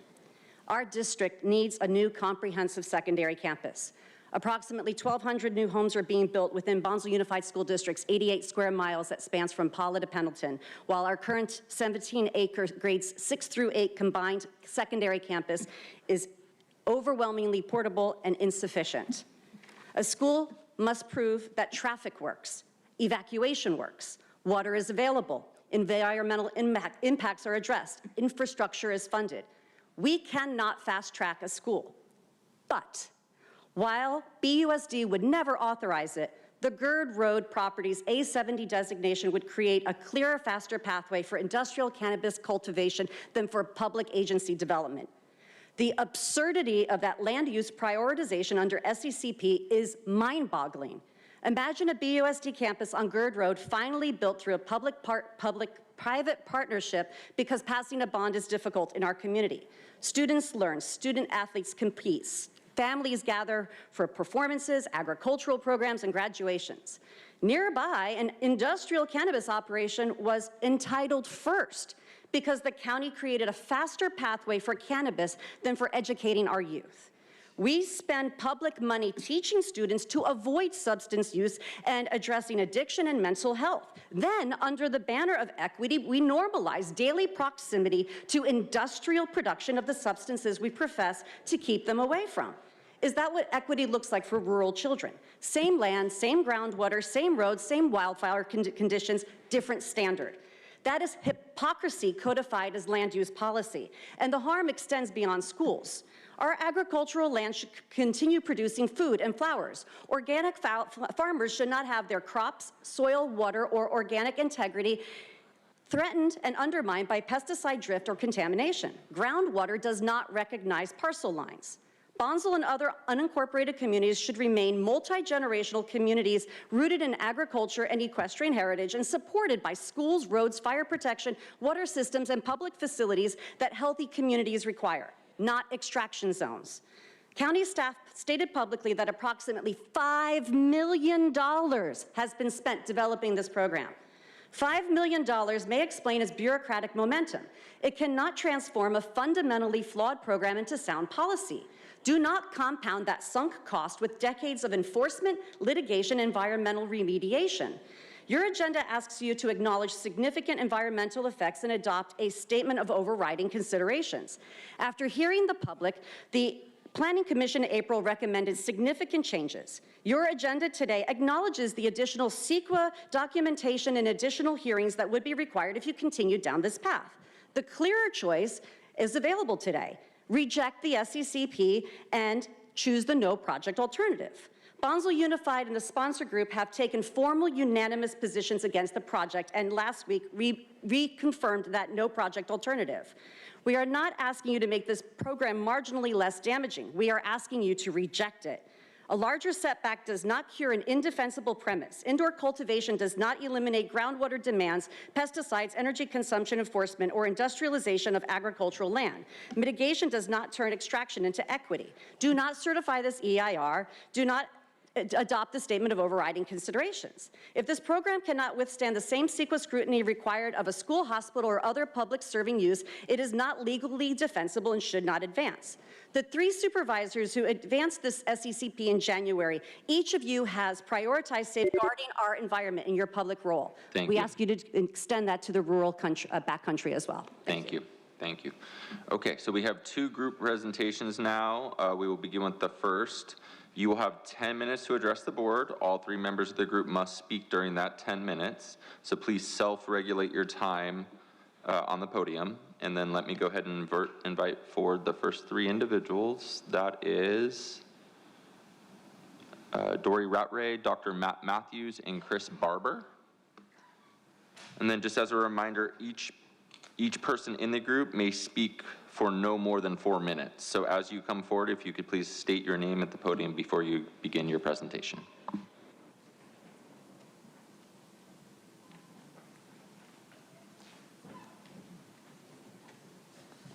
Sorry, excuse me. So we just have a correction here. I'm Dory Rattray. I'm the Valley Center Planning Group Chair.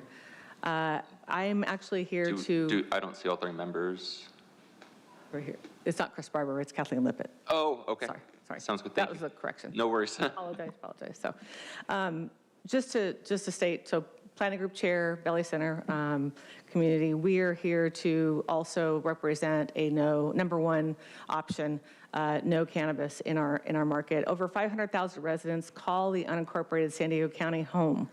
And for years, our communities have fought to protect the rural lifestyle, our environment, our public safety. Today, we must state a fundamental truth that commercial cannabis business do not belong in our unincorporated areas at all. Unincorporated regions are fundamentally unsuited for this industry.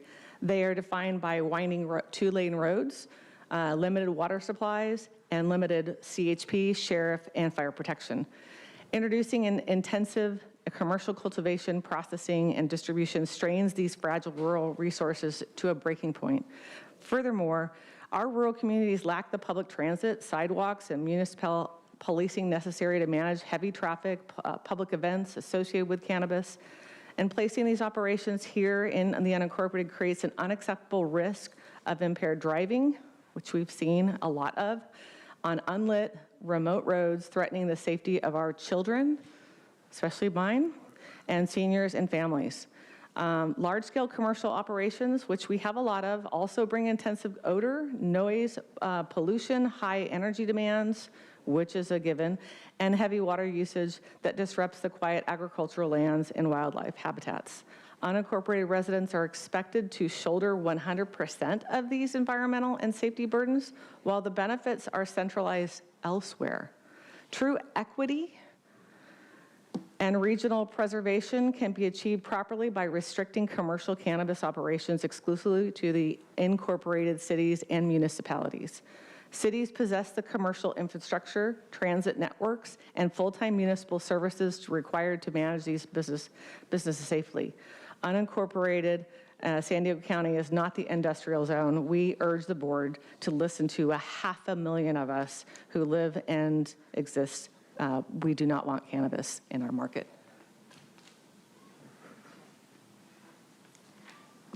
Good morning again. The SECP program will negatively impact land use equity, environmental risk, public costs, public health enforcement. Importantly, the county has failed to demonstrate that a new commercial marijuana industry is in the interest of the public that you were elected to serve and responsible to serve. This program should not impose a controversial industry on residents who have no municipal government of their own. Residents of unincorporated cities can elect a city council who decides whether marijuana businesses belong in their communities. Residents of unincorporated areas have the Board of Supervisors making those land use decisions for them. Their strongest elected supervisor voice has been Supervisor Desmond, but he's been largely ignored and circumvented. The 3 supervisors who primarily have driven this have little to no unincorporated areas in their districts. These businesses will be concentrated in primarily low-income communities where the people moved there just because it was more affordable. The county's own CEQA analysis and environmental analysis identifies significant impacts that cannot be completely mitigated. At the county's January 26 board meeting, the PEIR found that even with safeguards, odor, noise, groundwater would remain significant and unavoidable. That should have been a stop right there. If the county's own environmental document says impacts remain significant and unavoidable, why is the approval of the program necessary? How then is it appropriate to approve this program? When significant CEQA impacts have been identified, alternatives should be considered. The findings argue against approval of the project altogether. The impacts can be mitigated is not the same as the impacts will not occur. Groundwater is limited and a precious resource in the San Diego unincorporated communities. If the county's true purpose is to reduce barriers for people who were disproportionately affected by cannabis criminalization and facilitate equity, there are far better ways to do that. They do not have to expand the industry. They could provide them grants, workforce programs, business training, fee assistance, expungement assistance, loans, scholarships, assistance entering existing legal industries, economic development and programs unrelated to cannabis. Social equity should not become a justification for weakening ordinary land use protections and risking the lives of those already involved in drugs. Thank you for letting me speak. I'm Dr. Matt Matthews. I'm the chair of the Cannabis Subcommittee in the Valley Center Planning Group. And I also possess a DEA license, and I'm very familiar with the workings of the Drug Enforcement Agency, their regulations, and the reporting process involving with scheduled compounds like THC is on the fast track or in litigation right now to become a Schedule III drug under the jurisdiction of the Food and Drug Administration and under the enforcement of the Federal Drug Enforcement Agency. Anyway, you can't really talk about cannabis without talking about the drug THC. THC is the point of cannabis and the reason that it is used. And so I'd like to kind of review that the County of San Diego has removed cannabis under the enforcement of the sheriff's group, county sheriff, and has moved it as a code enforcement responsibility. This is absurd as cannabis attracts a drug element, a drug, maybe even a criminal element, and that we see in other communities where crime rises as cannabis is introduced and distributed. So as far as the Drug Enforcement Agency and the Schedule III, cannabis dosages are being decided. The form in which the drug is managed is being decided. The chain of possession from manufacturer to distribution is being decided. All of this will be under the jurisdiction of the Drug Enforcement Agency. And so the business of having dispensaries looks like it's an obsolete idea, and that the board here needs to understand that the Drug Enforcement Agency in a Schedule III cannabis product, THC, will not be able to be distributed in that way. It'll be distributed by medical doctors, prescription, and distribution through a DEA pharmacy, which are licensed like all other pharmacies. So I believe that the social equity idea is well intended. I think everyone who introduces policy has good intentions. But with the legality of THC in flux, we don't know what those concentrations of drug will be in, say, beverages or foods, or if the safety studies will even support that. And so my recommendation, if you'll listen, is to table this here because we don't have legal clarity on the drug THC. We don't know if what is passed today will even be allowed in federal law. And even those that grow cannabis and possess it in a chain of possession will even be allowed because of say, live scan, background checks, and these sort of screening processes that don't allow drugs to be managed by certain people with certain criminal pasts. And that is concerning to me. So I believe that right now we do not have the information to make a legal, logical, legal sort of a code at this point. I'm going to pause your time, but that's your 4 minutes. Your group has 45 seconds left. Either one of the other members can speak. You haven't used your 4 minutes. So I think what he's trying to say is right now it's in federal hands. And so it really, for you to make a decision on this when it's not decided at the federal level, you're making a decision that it may be impossible. It may create more lawsuits for you. So I think you need to think about that. That might be a problem for this board going forward, because you're going to make a decision on allowing businesses that may not be legally allowed, and then they're making investments that may be closed. I mean, all this money that they have to spend to create something, when legally it's going to be the hands of a pharmacist. And I don't think you've thought about that part. So thank you for your time. Thank you. I'd like to call the next group forward. That group consists of Eileen Delaney, I believe it's Janine Domerick, and Stephanie Baxter. And then the same rules apply. As a reminder, each person in the group may speak for no more than 4 minutes. Each person in this group has to speak, and you will have 10 minutes to address the board.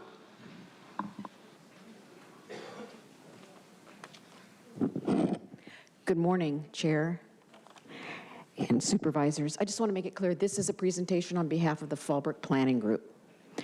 I'm Eileen Delaney. These are my colleagues, Stephanie and Janine. The Fallbrook Planning Group continues to be opposed to this program. It's being forced on all of us in the County of San Diego, the unincorporated areas. We'd like to reiterate that the opposition is not about the social equity portion, but rather about the issues, the land use issues, which would allow outdoor marijuana grows in large commercial cultivation close to residential areas. We've been speaking about fire this morning. Can you imagine, we're a high fire area. Having a fire that goes through cannabis grows could be a real interesting event. We remain extremely concerned about the harmful environmental impacts, which have been well documented in other regions that have legalized cannabis cultivation, and my colleague Stephanie will give you more information about that in our position. Our neighbors in South County already contend with horrible smells, odors, and environmental impacts from pollution caused by the Tijuana River. Is this what's in store for us? Will we have to contend with odors and negative environmental issues caused by cannabis cultivation? Cannabis is not a crop that is easily compared to other agriculture. Most other crops don't produce strong, unpleasant odors that can disrupt daily life and our outdoor activities that we love in the unincorporated areas. Some of our crops have wonderful fragrances, like citrus and oranges, for instance, that produce the sweet fragrance of orange blossoms. We certainly won't have that with cannabis. All this being said, it appears that the majority of supervisors who live in cities may not be familiar and understand the rural lifestyle and why we oppose the aspects of this program. We hope that you will really listen and pay attention, and pay attention. Yeah. And pay attention. Thank you. Appreciate your attention to our concerns. Our Planning Commission recommended that the number of sensitive areas be increased to 1,000, to others that were originally recommended. Cannabis cultivation be required to be indoor only, and the setbacks be 1,000 feet, like the city of San Diego. In the interest of compromise and working for the benefit of everyone, we reluctantly would support those recommendations. This at least gives us some protections. We ask that you do the same and at least support your appointed planning commissioners' recommendations. The residents of the unincorporated areas, which measure over 500,000, and the representatives of the planning and sponsor groups who strongly oppose this. Thank you.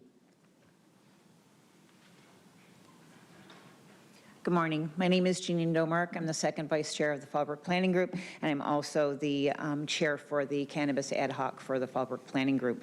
The thing that I, again, want to make very, very clear is we are not speaking today on licensing. That is not our portion. We are speaking only on land use. And I just want that to be really, really clear to everyone here. The impacts on our communities include lounges and events, more impaired drivers on our dark, windy roads, which are mostly private, limited law enforcement to address the more impaired drivers, and there's no testing available when someone under the influence is actually stopped. We have no rideshare services in unincorporated areas, so people going to lounges and events, they're going to get in their cars and drive. That's a huge concern.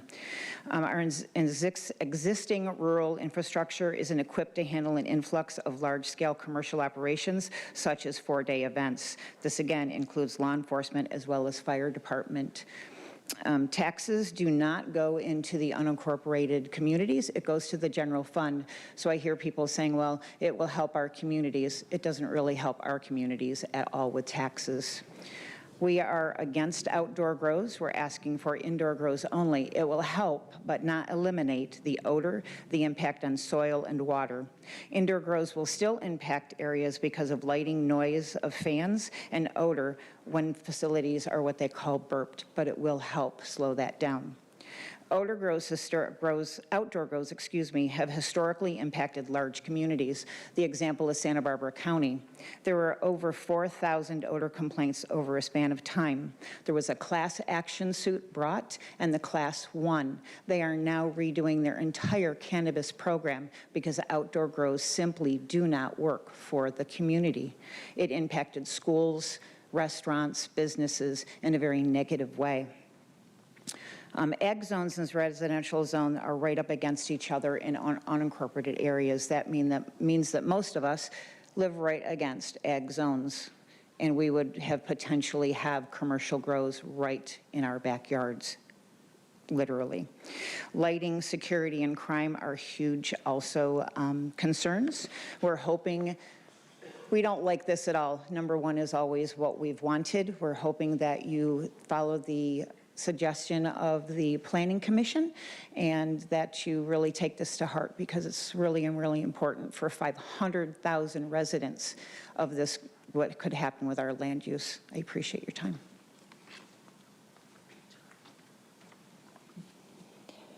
Good morning, Supervisors. My name is Stephanie Baxter, and I want to step back from cannabis and ask a bigger question regarding the environmental double standards that are being represented here.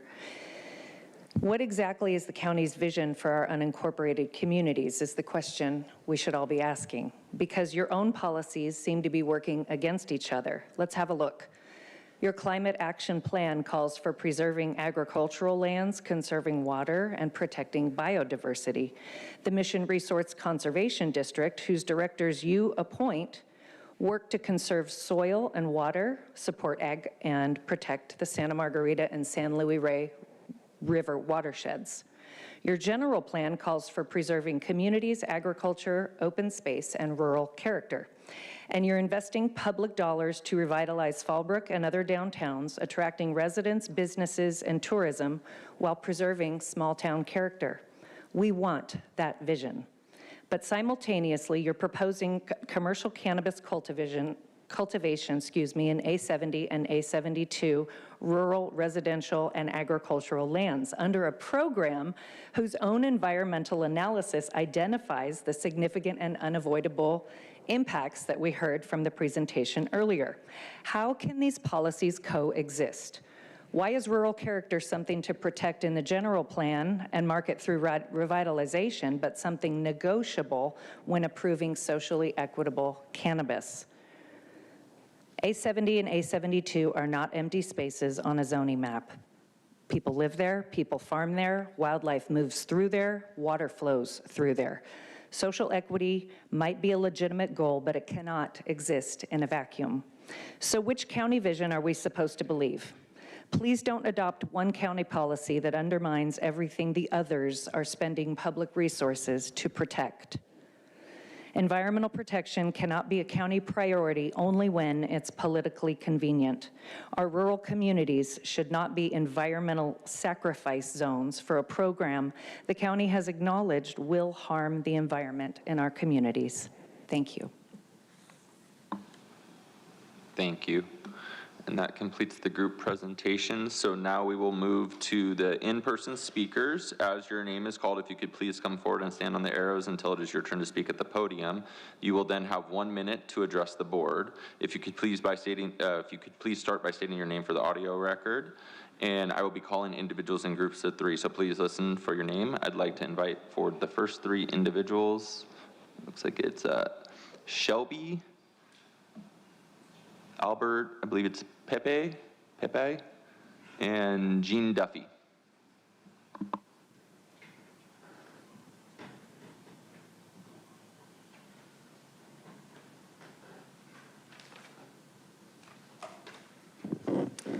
Good morning. My name is Shelby, and I'm a public health research coordinator and a board member of the San Diego chapter of Americans for Safe Access. I urge the board to adopt the EIR and code ordinance for the socially equitable cannabis program with several notes on the proposed amendments. First, buffer distances should match the state's 600-foot minimum and its own definition of sensitive uses. Extra buffers, like places of worship and trails, make it harder for licensees to operate and open the door to bad faith actors. A strong legal market is what actually protects against youth access and untested products. Second, please eliminate the outdoor cultivation ban. Outdoor cultivation has deep roots here, and regulating them beats leaving large-scale illegal grows unchecked. Third, I support allowing educational events, as education helps consumers use cannabis more safely. Thank you.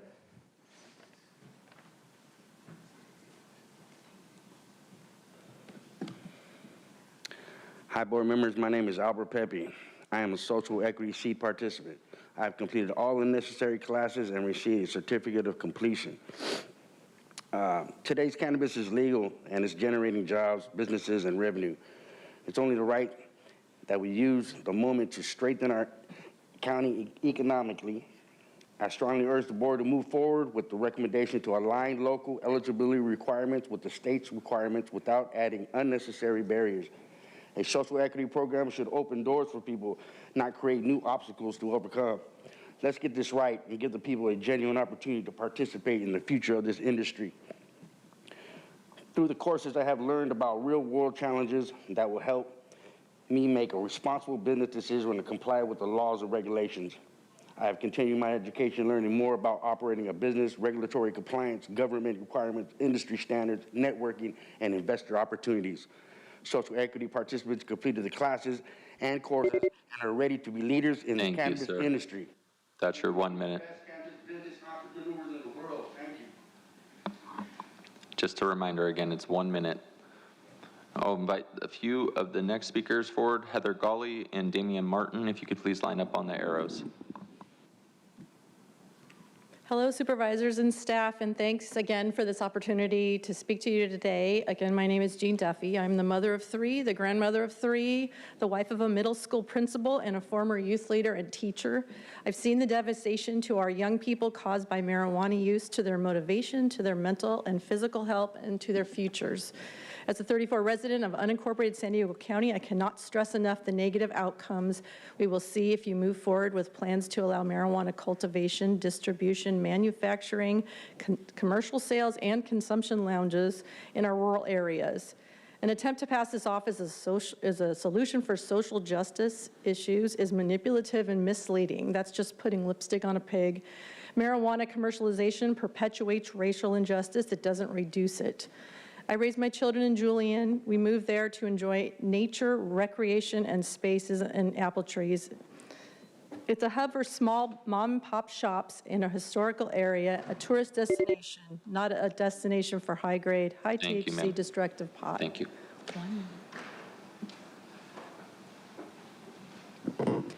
Good morning, Supervisors. I'm Dr. Heather Ghali, Superintendent of the Bonsall Unified School District, and I'm here to urge you to select the no project alternative and not move forward with a socially equitable cannabis program. As superintendent, my first responsibility is to the students we serve. Our schools are part of a rural, unincorporated community, and decisions like this have real implications for the environments where our students live, learn, and travel each day. There are simply too many unanswered questions about the potential cumulative impact of this program on our students, our schools, and our community. When school districts seek to develop land or build facilities for children, we face extensive requirements, reviews, restrictions, and safeguards. We understand why. When children are involved, the standards should be high. So why should the standard of caution be any lower here? We should not move forward and discover later that the safeguards were insufficient. Our students should not bear the consequences of that uncertainty, and I urge you to select the no project alternative. Thank you.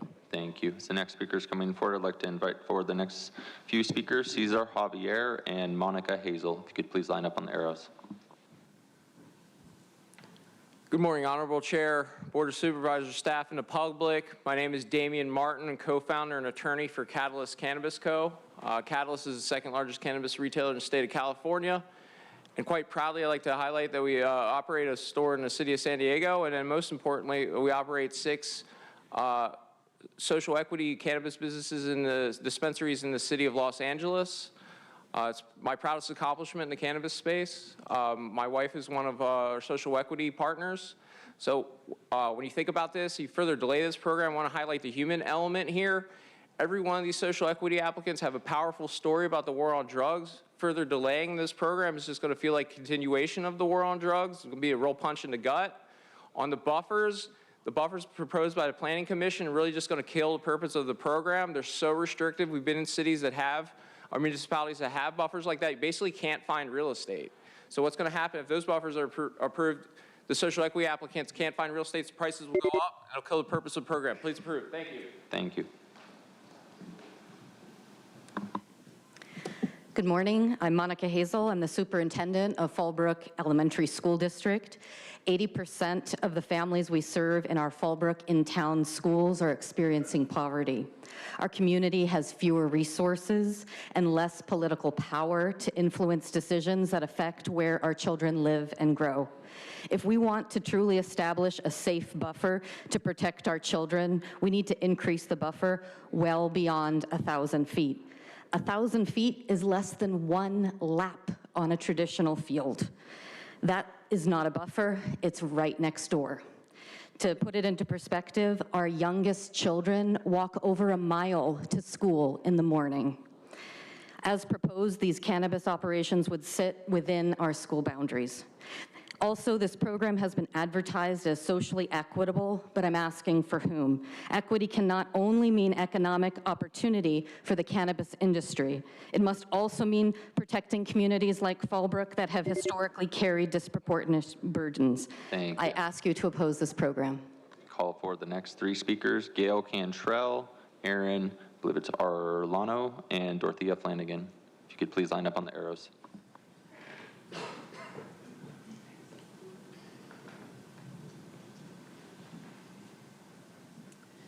One minute.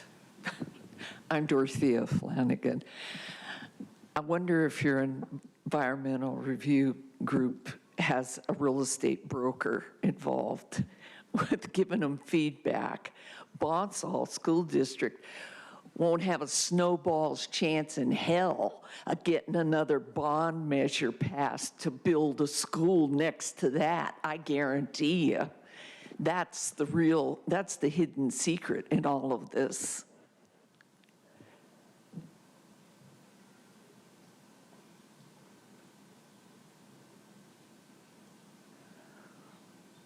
It just amazes me.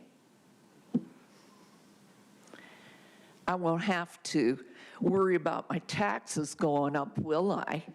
No parents are going to want to put their kids in that school, let alone pass a bond measure for, say, another $59 million to be next door to somebody undesirable like that. Thank you.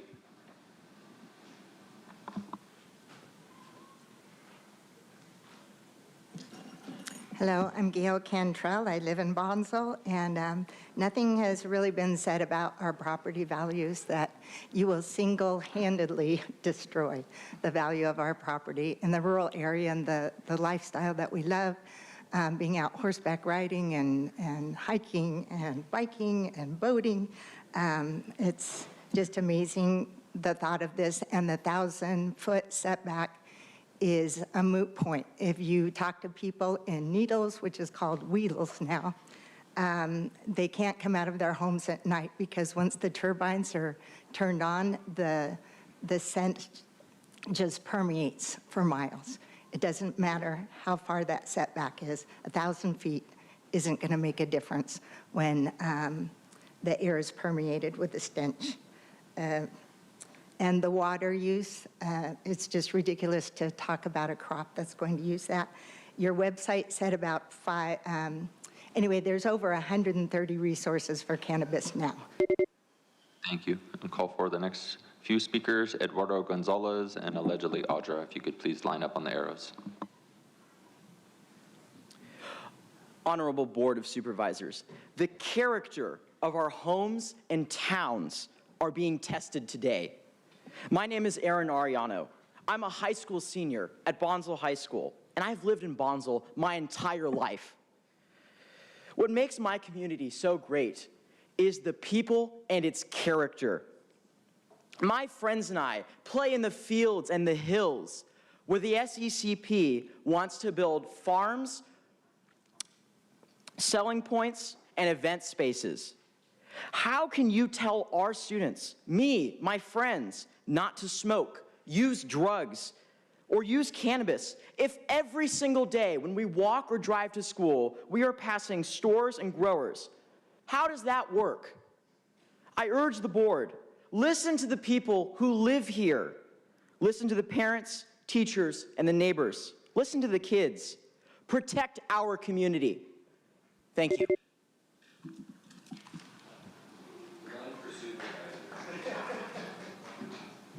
Hi, good morning. My name is Eduardo Gonzalez, and actually I was one of the ones that got incarcerated back in 2008, and I was one of the victims when I did have my medical license. And I just feel that, you know what, this is one big old change because it's been legalized all over the nation. And it seems like San Diego do need a lot of tax money from what I'm hearing from all the stuff that's going on here, and everybody wants to move to San Diego. I just feel that, you know, we could even fix the sewer problem down in Tijuana. I mean, I've been having a dream all my life to fix that issue, and literally we could turn that into a power plant because sewer does turn electricity. So, I mean, this is one big old chance that we're just gonna blow out the window because, you know, it's not legalized correctly here in San Diego. Like when I got incarcerated, I did have my medical license. And literally, it's just like a waste of time because even Donald Trump and everybody across the nation is legalizing it. So have a good day. Thank you. Call forward the next few speakers, Scott Chipman and Andrew Baines. If you could line up on the arrows. You guys are always putting the cart before the horse. I think we need to address this potential move to a Schedule III drug as the post-hearing briefs have been filed 2 days ago. And so potentially in the next 30 to 90 days, there will be a decision being made. And of course, an appeal can come, but I think you guys need to address that because all of this work that you're going to be doing here is for nothing. So you guys need to be following that. And if you weren't aware of that, I find that to be very negligent that you're in charge of this social equity program. And it's just interesting to be talking to drug lords who micromanage drug dealers, and people ask to be governed harder. It's interesting to see what has gone on with this industry, as prior to people coming out of the closet and exposing themselves, you can make $5,000 on a pound that now you get $500 for. What? A 90% pay cut. How crazy is that? And then the rest that you give to the government. So what do you get a pocket? 10%? Good job.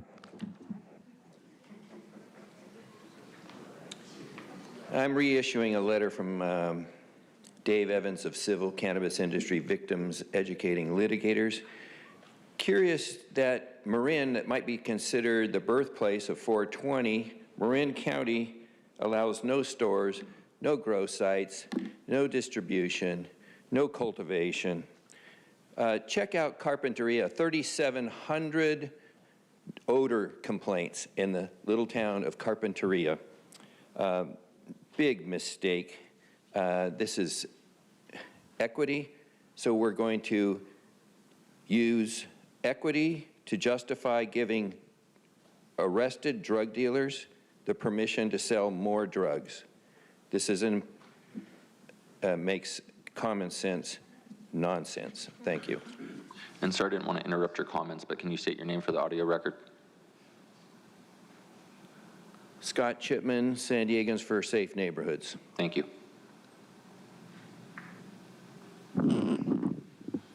Good morning, Madam Chair and members of the board. My name is Andrew Banez.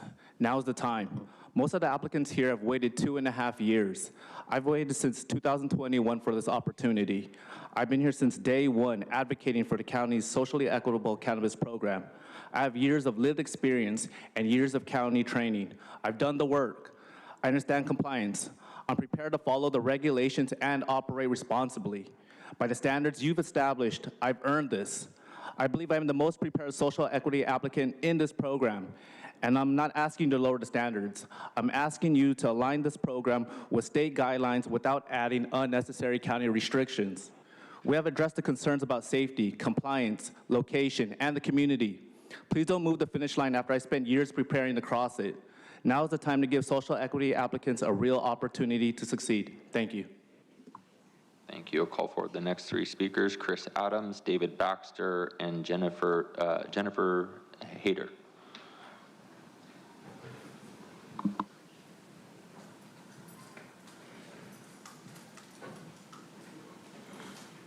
You can come forward in any order. Hello, board. My name is Chris Adams. Thank you for the opportunity to speak this morning. I'm part of the social equity program as well. Like you said, we spent 2.5 years going to very high-level, cutting-edge classes. We've had educational information to all make us stewards of these licenses that are going to be available to us. I agree with keeping in line with state regulations. I agree with outdoor cultivation, having consumption lounges and temporary events. These events can be ran safely. I've worked in event production pretty much all my life and operated some of the biggest festivals, events in the world, including ones outside of this building. And these events can be ran very safely. There would be officers, medics, things like that. So we've all checked and went over lots of safety guidelines, and this is one of the most regulated industries that there is. And thank you for your time, and have a good day. Thank you.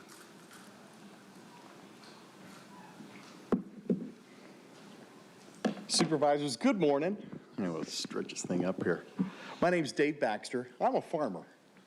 I love farming. Farming's fun. It isn't easy, but as a farmer in San Diego, we know crops. We work with a lot of other farmers who grow all kinds of things, and we see what crops benefit from what the farms produce. It's not just the crops, but a lot of our crops bring people together. I know you guys go out, you take your kids, farmers markets, different, harvest fairs, harvest festivals, those kinds of things. There's weddings, there's events, there's wine tastings. We guys love all this stuff. We all do it. We see you guys out in the community. It's fantastic.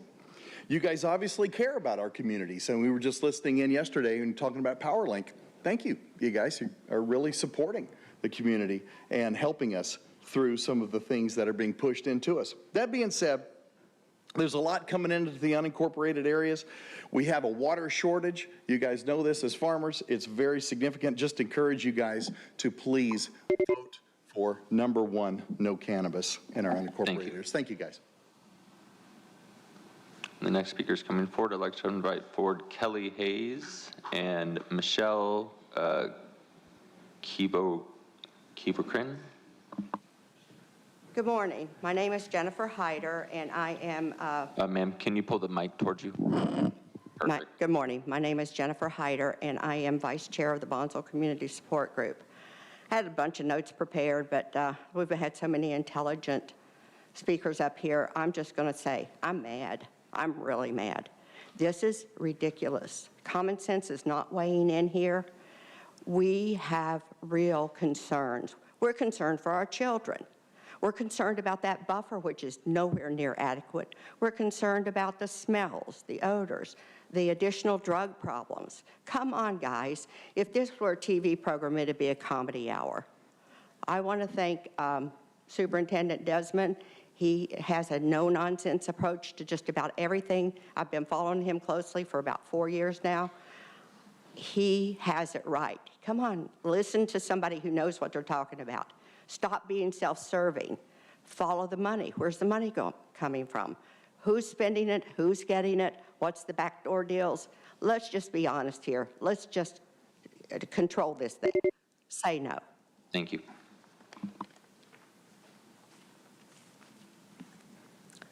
Good morning. My name is Kelly Hayes. I'm a licensed attorney who has worked with the cannabis industry since 2014.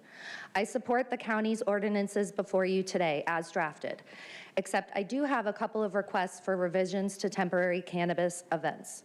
I've submitted a detailed letter that I hope you've all read. I'd like to make a couple of points.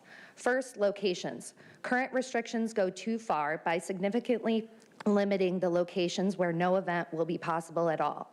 We ask that public properties and county-approved locations be allowed. Second, security. These events can draw up to 2,000 to 3,000 attendees. As proposed, a 1:35 ratio would require 57 to 85 private guards, a number larger than many California police forces. We ask that this be replaced with a safety plan developed alongside staff, county sheriffs, and the fire department. Third, insurance. It is nearly impossible to obtain insurance for a temporary cannabis event. Thank you. Thank you. Call for the next few speakers as the next speakers coming forward. Wade Olson and Brian Gooden.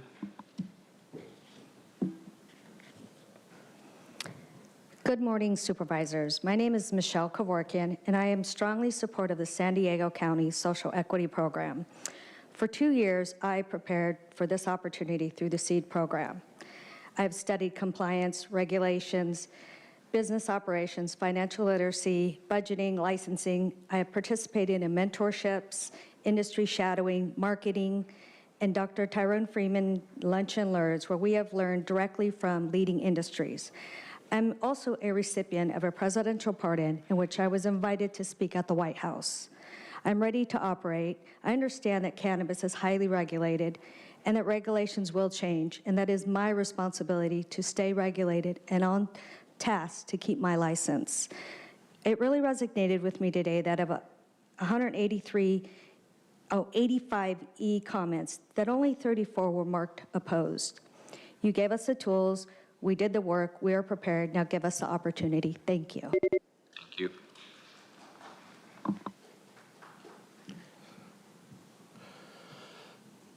Good morning. Thank you for supporting.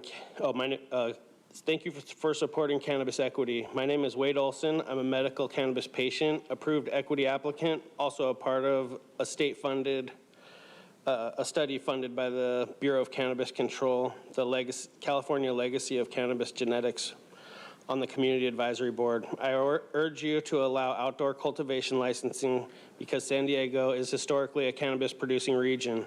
Start treating cannabis as the specialty crop it is, and follow the state guidelines of 600-foot setbacks to make an opportunity for delivery without a storefront for people who do not win the lottery to still have a path to much needed retail. Also, with medical cannabis being rescheduled to Schedule 3 means policy change for enforcement. Stop arresting medical cannabis patients. I propose making at least 50 licenses available to serve the over 3 million residents and 4,500 square miles of our county, allow events and lounges. I'm ready to open a cannabis business, so let's make it. Thank you, sir. Thank you. Sustainable. Thank you. Thank you. Call for the next two speakers, Brian Gooden and Andrew Sweeney. Good morning. My name is Brian Gooden. I'm a native San Diegan, and I just want to simplify this. In the 1920s and 30s, there was a thing called prohibition, and that produced probably more mob bosses that United States has ever seen. And when it was done away with and alcohol was legalized, a lot of people were able to build homes and take care of their families. With the Cannabis Equity Program, it's a similar situation. And in case you haven't noticed, there's a liquor store on every corner in America. And, you know, people are benefiting from that. So why not take this lesson from the past and apply it to the present and allow this industry to benefit not only the people, but the economy. Thank you. Good morning, members of the board. My name is Andrew Sweeney. I'm a District 2 resident from Lakeside, a cannabis entrepreneur and chemist with 25 years of industry experience, holding credentials in cannabis healthcare and medicine from the University of San Diego. I urge you to uphold your commitment to the San Diego Social Equity Program, specifically approving dispensaries and regulated on-site consumption lounges. Over 140,000 residents in our unincorporated communities live under strict lease agreements where consumption and even odor is prohibited. Homeowners have private properties where they can consume legally and safely without penalty. Renters simply do not. That's a fundamental equity issue.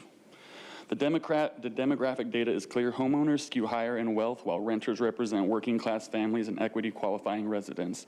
Denying local lounges effectively make legal consumption a luxury reserved exclusively for property owners. Right now, the only legal space to, oh, I'm sorry, I'm very nervous. Only a place to go is Sessions, where you can, it's 40-mile or a 40-minute road trip, so very far. Thank you very much. Call for the next three speakers, Diane Strain, Eddie Lane, and Robert Wood.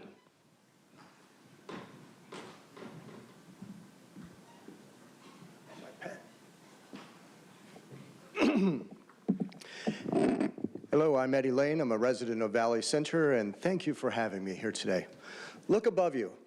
There's a motto up there that says the noblest motive is the public good. You've been hearing from a lot of people here, how is this in the public's best interest, this kind of a program? When I turned 18, I was on the road. I got a speeding ticket for doing over 55. I didn't get a refund when it went to 65. Okay, so the plan is in place. You're helping out people that did go to jail. Make amends. This is not the way.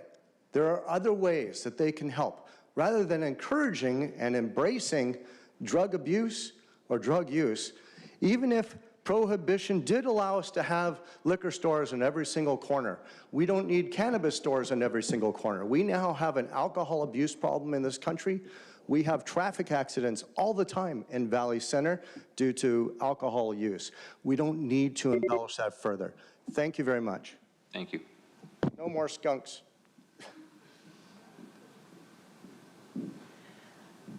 Hi, my name is Diane Strain, and I live in Bonsall, and I have 34 acres of A70 property where I grow flowers. And I would like to address something I think is maybe unintended consequences of this program, and that is green theft.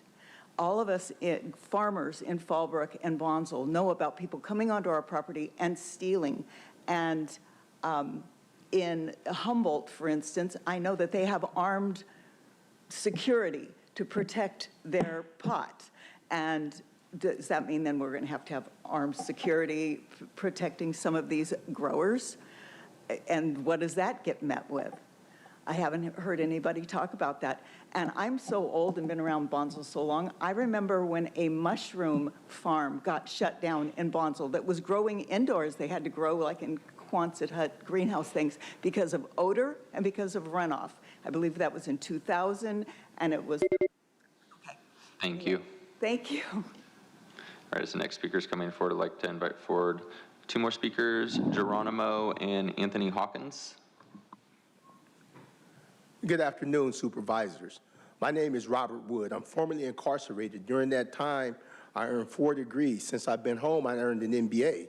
The reason that's relevant is because in this social equity program, we've had a combination of 2 years that include our lived experience. Prior to that, we did online learning, we did classroom learning. We've had all kinds of opportunities to learn. Not only me, but other people in this program have done what I consider the equivalent of an MBA in cannabis compliance and regulation. We stand totally ready to completely comply with everything in this cannabis industry, with all rules, laws, and regulations, to be socially responsible, to create jobs in the community, and to do everything that we need to do to make sure that this thing goes right. We have more preparation than previous business owners did. Because of social equity status, we were forced to prepare. Thank you, and I appreciate what you're doing. Please consider 50 instead of 25 cannabis licenses. Thank you. Good morning, supervisors. My name is Anthony. I am here today in strong support of moving the cannabis social equity program forward. I also want to make one thing clear. When individuals claim to speak for our backcountry, rural, or unincorporated communities, they do not speak for everyone. There are residents, families, patients, and business owners throughout unincorporated San Diego County who support responsible cannabis regulation and social equity. Their voices deserve to be heard too. Cannabis is already legal in California. The question is whether San Diego County will create a responsible system that will expand legal access, creates economic opportunity, and gives people harmed by past cannabis policies a fair opportunity to participate. Please listen to the full diversity of the voices in these communities, reduce unnecessary barriers, and move this program forward. Thank you. Thank you. Call for the next few speakers, William Hinks, Eduardo Bautista, and Nathaniel Shuffin. Just pausing before the speakers, but I have someone from my team is here looking for the San Diego Planning Group member, so if she could go back to the woman in the pink. Thank you. Hello, Board of Supervisors. My name is Geronimo Mejia. I am a graduate of the Social Equity Program. I'm a farmer.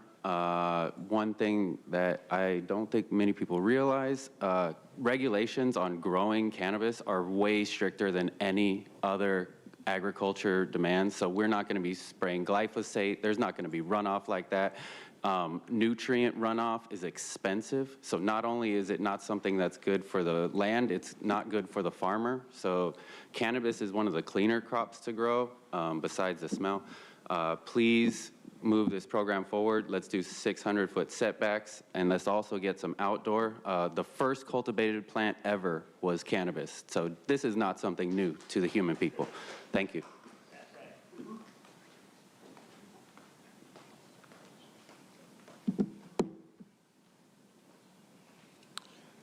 Good morning, Board. My name is William Hinks. I am here today speaking in favor of the Social Equity Program and its opportunity for successful business ownership.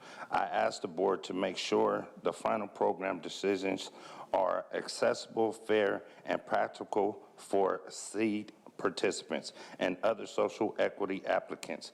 The requirements, fees, permitting process, and timeline should not create new barriers that prevent the very people the program is intended to help obtain successful, thriving businesses. Thank you for your time.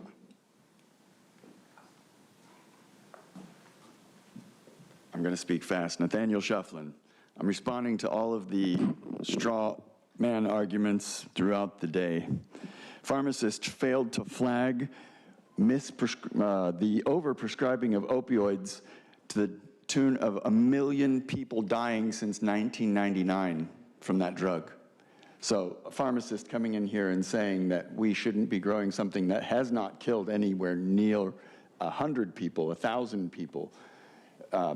Yeah. Now, wineries and golf courses represent far heavier impact on our environment, and you've all approved wineries and their use of temporary event planning in rural areas, including you, Desmond. And the environmental impacts that he was speaking of, we are all about regenerative agriculture. It's very important to us. Taking care of the land, not destroying it.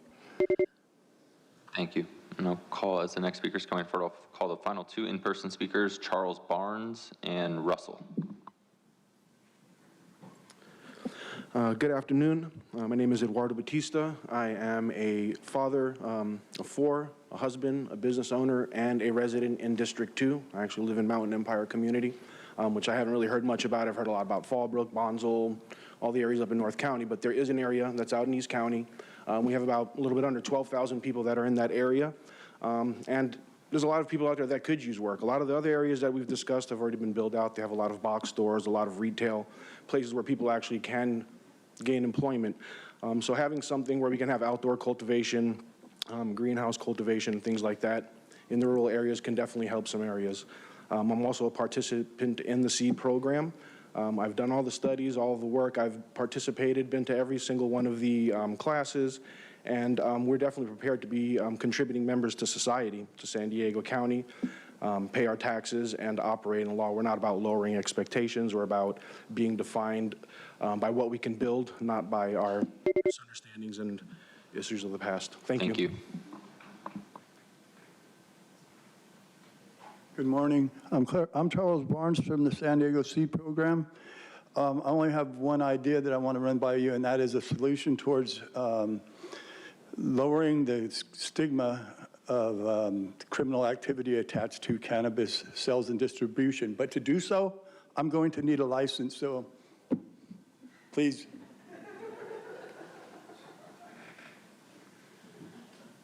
Good afternoon. My name is Russell Palmer. I'm a third-generation San Diego County resident and a longtime cannabis user. When I was a youth, I played high school at Ramona High, and I had a major back injury. That impacted my life majorly, whereas I had a late level 12 pain most of my life. And I've been medically using cannabis most of my life to ease that pain, but access has been a problem. A massive problem. We sell 8s at dispensaries, but medical cannabis users don't have access. I wrote something called the one plant theory, which brings on cannabis immersion therapy. We're scheduling cannabis at Schedule 3 because the federal government believes medical cannabis is viable. I come to you today after 3 years ago, I found a cannabis strain that finally healed my sciatica that had been like a pulse pain for over 27 years. Think about that. Medical cannabis is viable. Thank you. We have one more in-person speaker, Becky Rapp. I'd like to invite you forward to the podium. And then I will call the one speaker that I called earlier, just to recall, which was Cesar Javier. Good morning, Board of Supervisors. My name is Becky Rapp, and I strongly oppose this item. When this item was brought before the Planning Commission, it was clear that residents had serious concerns about environmental impacts, public safety, and enforcement. At that hearing, the question was specifically asked, what is the official position of law enforcement on this proposal? Staff responded that law enforcement had not been questioned and there had been no official statement, but that this concern would be addressed and included in the update to the board. I've reviewed the new staff report and I do not see that promised law enforcement statement. Instead, the report tells us how much the county has spent on enforcement, which is approximately $1.6 million annually, which is important, but it is not an official statement from the Sheriff's Office about this program. So if public safety and enforcement were identified as concerns serious enough to warrant a specific follow-up, then the board should have the information before voting. I request this board require this assessment, including anticipated impacts. Thank you. Thank you. And that, I don't see Caesar in the chamber, so we will now go to our phone speakers. Again, when it is your turn to speak, you'll be unmuted and you will hear a recording that will tell you to begin your comments. And we will go ahead and begin with our first caller.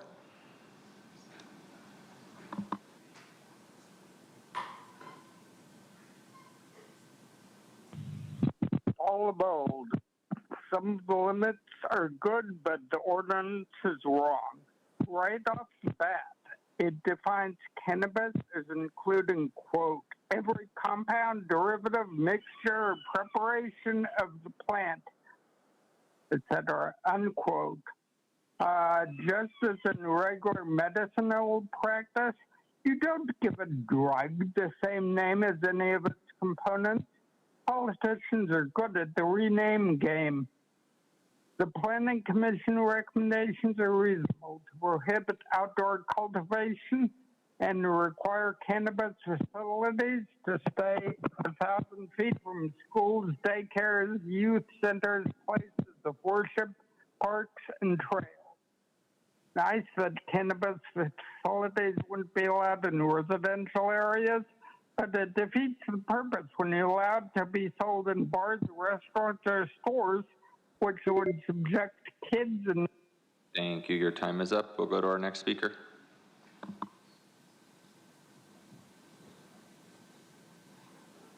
Barbara Gordon.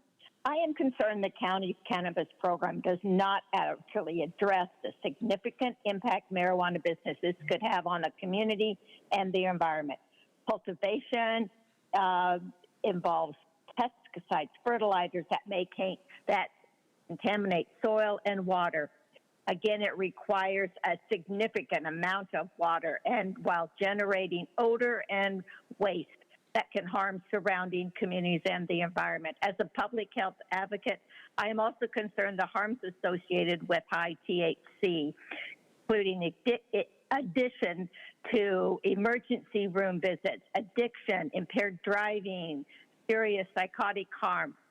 The planning group and the community have repeatedly stated land use decisions made through the social equity program will not exist in isolation. Groundwater demands, agriculture viability, and long-term community character will be harmed. Thank you. Your time is up. We'll go to our next speaker.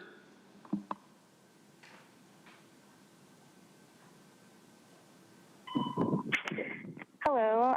So I understand that the socially equitable cannabis program represents years of staff work and investment, but we should not fall into the sunk cost fallacy and continue with the program simply because we have already spent time developing it. It is better to stop now than to spend years dealing with consequences we could have avoided. The county's own January PEIR found that even with safeguards, impacts including odor, noise, and groundwater use could remain significant and unavoidable. Groundwater is a really big concern in rural San Diego County, where communities may depend on private wells and vulnerable groundwater systems with limited recharge, agricultural demands, drought vulnerability, and sensitive riparian habitats. The years already invested in developing this program should not outweigh the years of consequences our rural communities could face. So I urge you to reject the socially equitable cannabis program. My name is Madison. Thank you. Thank you. We'll go to our next speaker.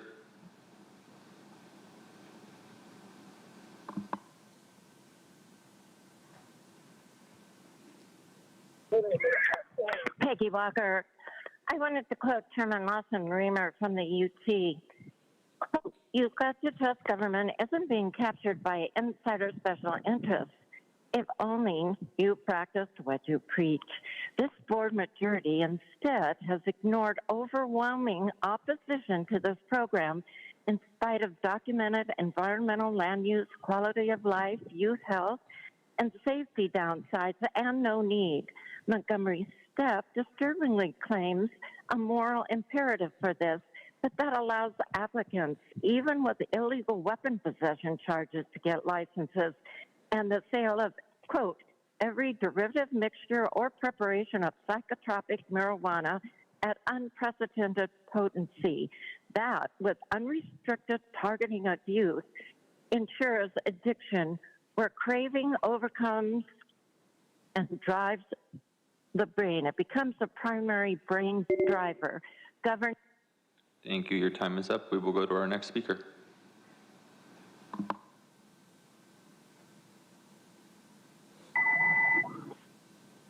Now, let's go in and talk about who you guys work for and what really is going on. How many of you guys are lawyers or were lawyers at one time and worked for the ACLU? Yes, wonderful. Now that we understand that the ACLU, anytime that they back someone, they win, and they do not believe in voter security, it makes sense that they would go ahead and place supervisors to go ahead and push their agenda. Ain't that right, Nora? I mean, ain't that right, Tara Lawson-Lima or Monica Montgomery Stepps? You've known this entire time. So the legal ramifications that is happening, you guys have a background in this. You know damn well what the fuck you're doing. There is no question about it. When you choose to give me a restraining order instead of answering my questions, you knew what you were doing, Tara, right? You were taking orders from your boss.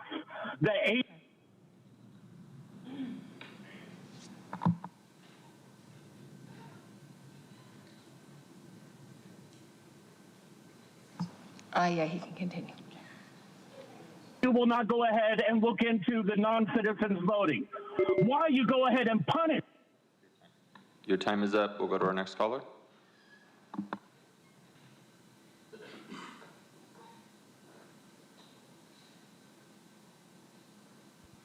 My name's Elliot Lewis. I'm the CEO for Catalyst Cannabis Co. I just want to speak in support of the overall measure that the County Board of Supervisors is moving forward. I think it's great anytime we bring safe access to patients, as well as focus on communities that were impacted on the war on drugs. This overall approach that the Board of Supervisors has taken, just watching from a distance, has been one of the most effective approaches to social equity I've seen, and we've been involved in a lot of social equity processes, the training, really keeping the group together and making sure that they meet all their requirements. The only thing that I would add as far as a policy matter when it comes to the property buffers, look, these are huge barriers of entry, which the point of social equity is to break down those barriers, and it allows the landlords to exploit potential tenants if you make the geographic barriers too rigorous. So I would ask the Board of Supervisors to make the zoning as lenient as the state zoning.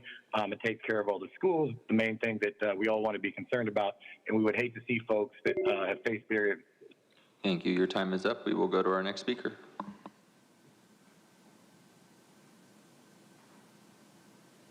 Andres, good afternoon, supervisors. My name is Andres Rivera, Director of Catalyst Cares, the community arm of Catalyst Cannabis since the company's founding. I'm in support of item 3. This past Monday marked my 5th year with Catalyst, and every day since, I've been blessed with the chance to uplift and work alongside our community. The war on drugs was not an abstract policy. It left real people carrying convictions that blocked jobs, housing, and opportunity for decades. Catalyst genuinely cares about its community, and Catalyst Cares has answered that harm directly, helping people expunge those very records one person at a time. Since we opened our doors in Kearney Mesa, we've given back to San Diego directly. Expungement clinics, Christmas tree giveaways, blood drives, and SB 34 cannabis donations to military veterans. The work continues across our entire footprint, and San Diego remains a focus. The county's own social equity program mirrors that mission: training, mentorship, expungement help. Thank you. Your time is up. We'll go to our next caller.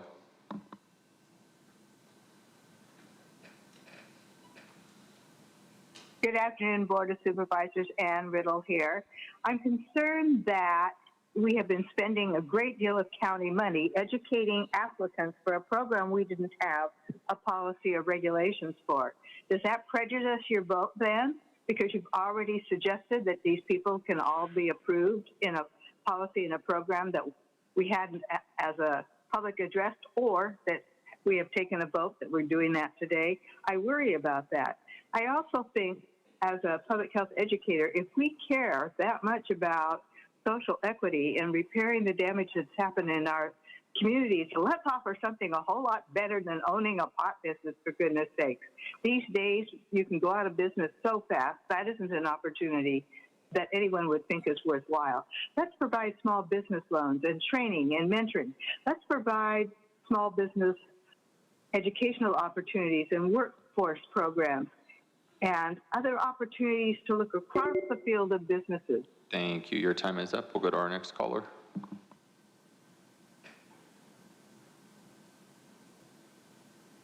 Hector. Hey, this is another chance for the slut gang of 3 to vote against the county. You know all those 3 sluts are going to vote for it. And the other 2 guys are going to go, no way. It's just another thing on the register of slut votes that have degraded our county. Keep paying attention to them. We're counting the votes. And then, I don't know, I'm a victim of the war on drugs, both sides of the fence. But there's a lot of people also a victim of the war on poverty, which I was not a victim of. But we got to address the war on poverty, man, with all the food stamp guys. We should get them out working at the beach, cleaning it up. Teach those guys to get a job instead of food stamps. That's what ended up with the war on poverty. Bad families, no working, just created more poverty, man. But anyway, all those guys are going to vote. Your time is up. We'll go to our next caller.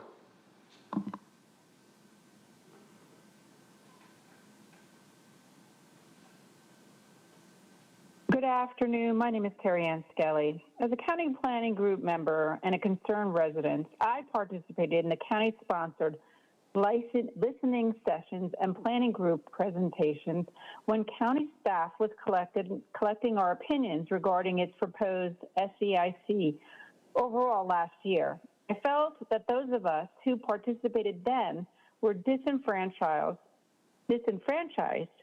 when SEIC report came to the Board of Supervisors in January and again today. The staff reports today do not represent what stakeholders were presented in the staff's PowerPoints or what the county's unincorporated communities residents had said. Oh, the pot profiteers from outside the area desires were also in the report. It seems very unfair that this board has disregarded the stakeholders' opinions. They're concerned, they're passionate, caring, unincorporated communities. Thank you. Your time is up. We'll go to our next caller.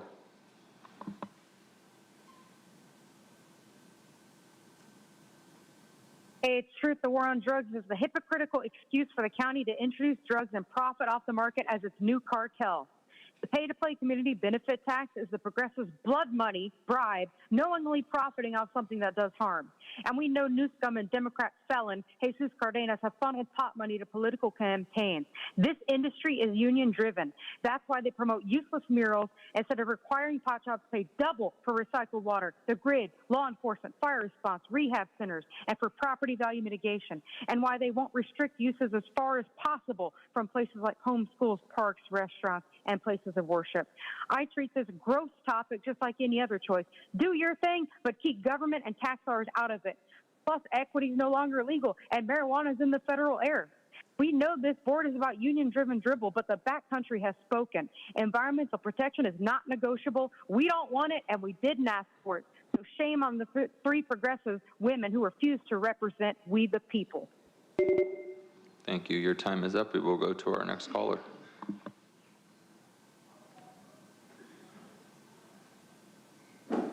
Hey, Consuelo here. And so, yeah, I just wanted to also mention that anything that the government declares war on gets worse. So history has shown that. Okay, so also I wanted to highlight what the gentleman from the San Diegans for Safe Neighborhoods mentioned about Marin County. And I'm in total alignment on what he said, but what he didn't mention was the demographic of the residents there. Marin County is the 3rd wealthiest county in California. And to put it in perspective, San Diego didn't even make the list, the top 10 list. So my point in pointing that out is because money talks, dude. Seriously. And these board members, especially Tara, Monica, and Paloma, are in fact money-hungry sellouts. And they will do anything for a dirty dollar. They'll do anything to keep their social status on that political ladder and to climb it up. So, yeah, it's just unbelievable, honestly, hearing the people talking about social equity. Thank you. Your time is up. And Chair Lawson-Remer, that concludes public comment on this item. Okay, thank you very much. I'm going to begin just with a queue of folks who've put up their hand to speak, starting with Vice Chair Montgomery Stepp.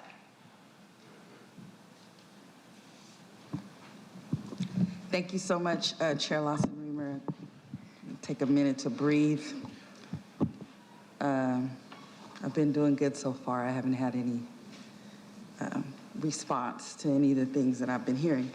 But let me just start by thanking you, Davia, and the entire Planning and Development Services team.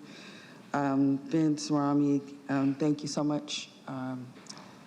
Cooper, thank you very much for being here. Tyrell, and also Brandon, thank you for the role that you've played in over the years as we've heard the development of this program.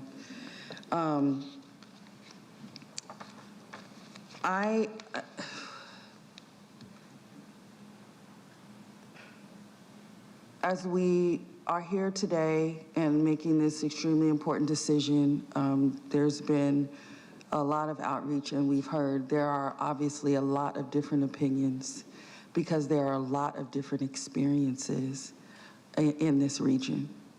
And I think this has amplified those various experiences. So I do want to thank members of the public who have come out, and for the most part, this really has been about a difference of policy opinion and not personal attacks for the most part.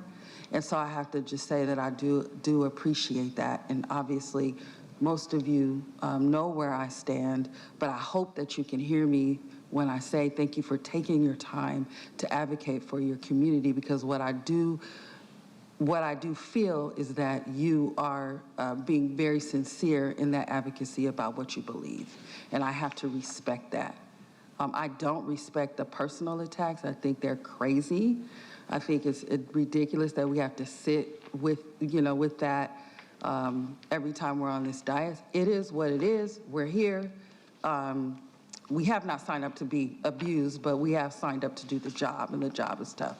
So I get that, but I truly want to say that I appreciate every person who comes in here and thoughtfully knows the issues and speaks from fact, from the way what they believe, and I want to say I thank you for that.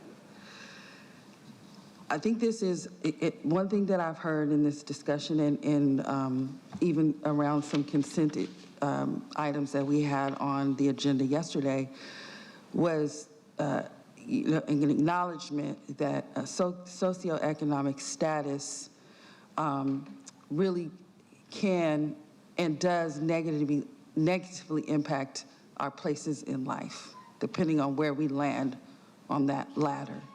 That is true. Where the conversation becomes very controversial and where there becomes a split of opinion is the role that race plays in that conversation.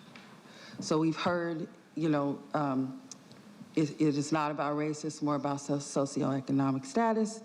And, it would be a lot more comfortable place if that were true, because that would mean that we all started in the same place. And we didn't. And there's a lot of variation in where we all started. Just because you're lower income in a rural area, maybe white, doesn't mean you didn't start in a different place, right? But there is variation in where we started in this entire country and the way it was built. And how that relates to this item now is because attached to cannabis has been an historical racial criminalization of cannabis. It has devastated individuals, families, entire communities for generations.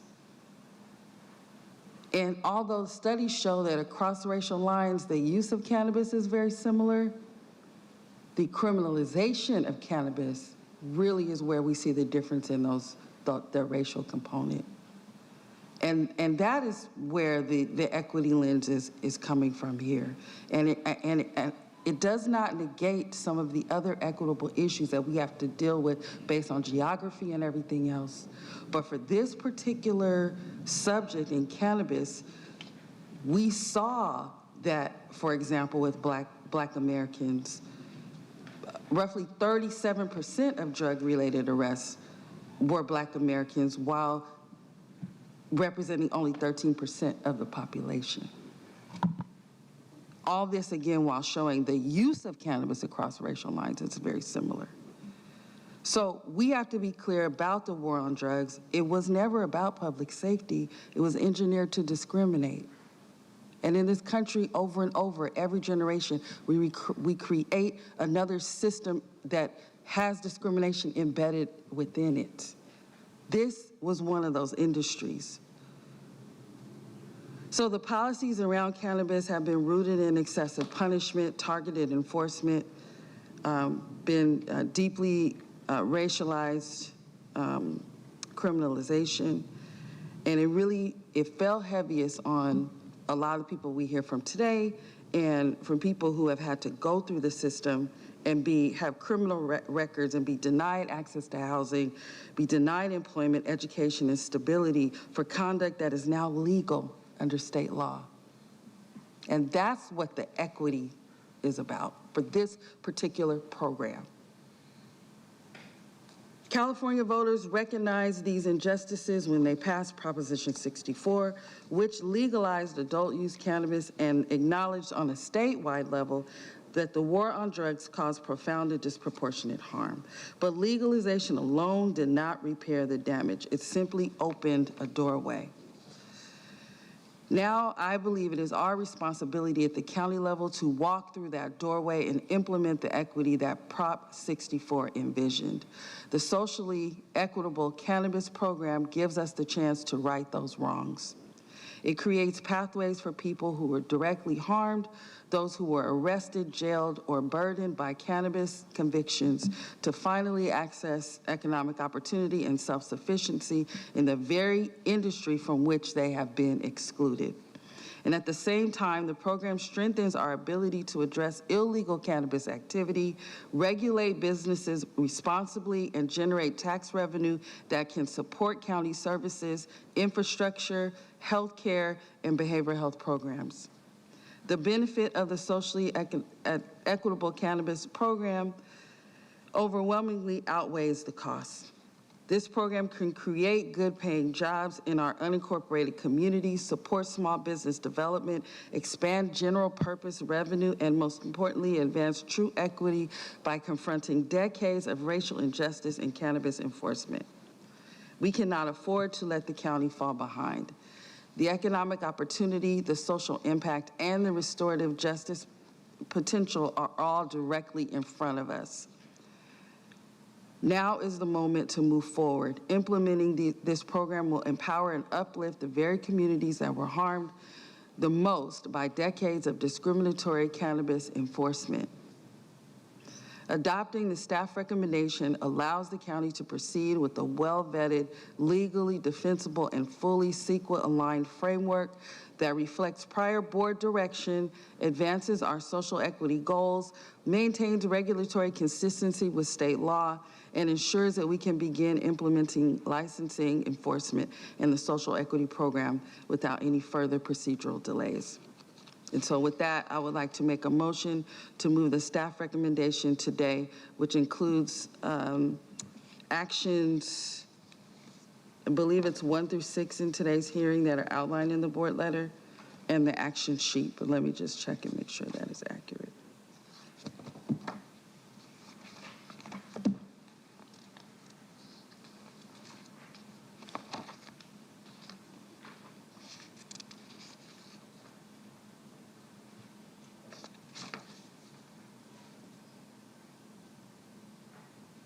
Yes, that's my motion. Thank you very much. Supervisor Desmond.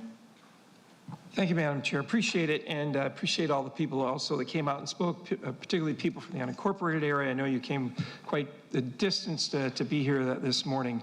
I have a quick question for staff and then I have some more comments. How many dispensaries do we have already that are licensed and permitted in the unincorporated area? Through the chair, there are 4 that are operating now. There's 4. How many are permitted?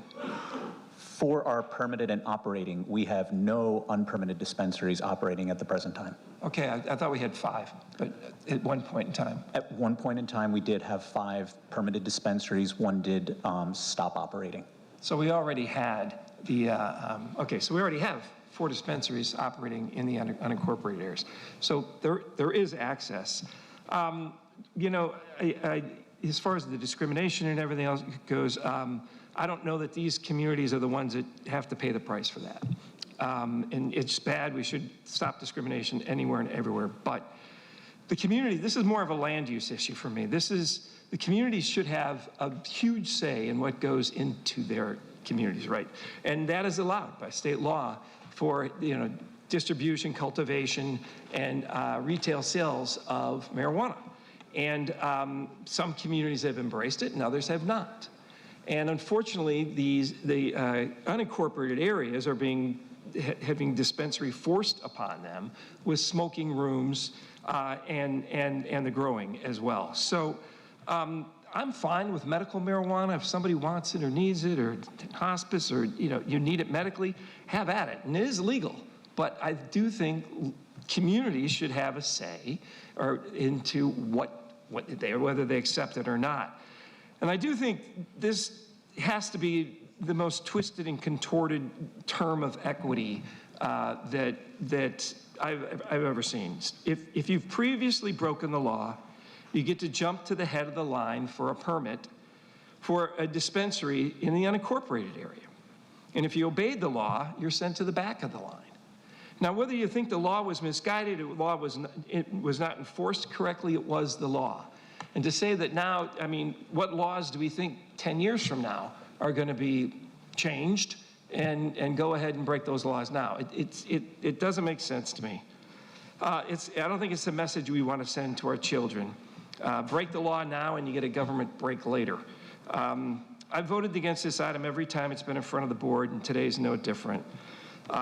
In pursuit of this twisted view on equity, the program would place all of the public safety and environmental burdens, all of it on the unincorporated areas.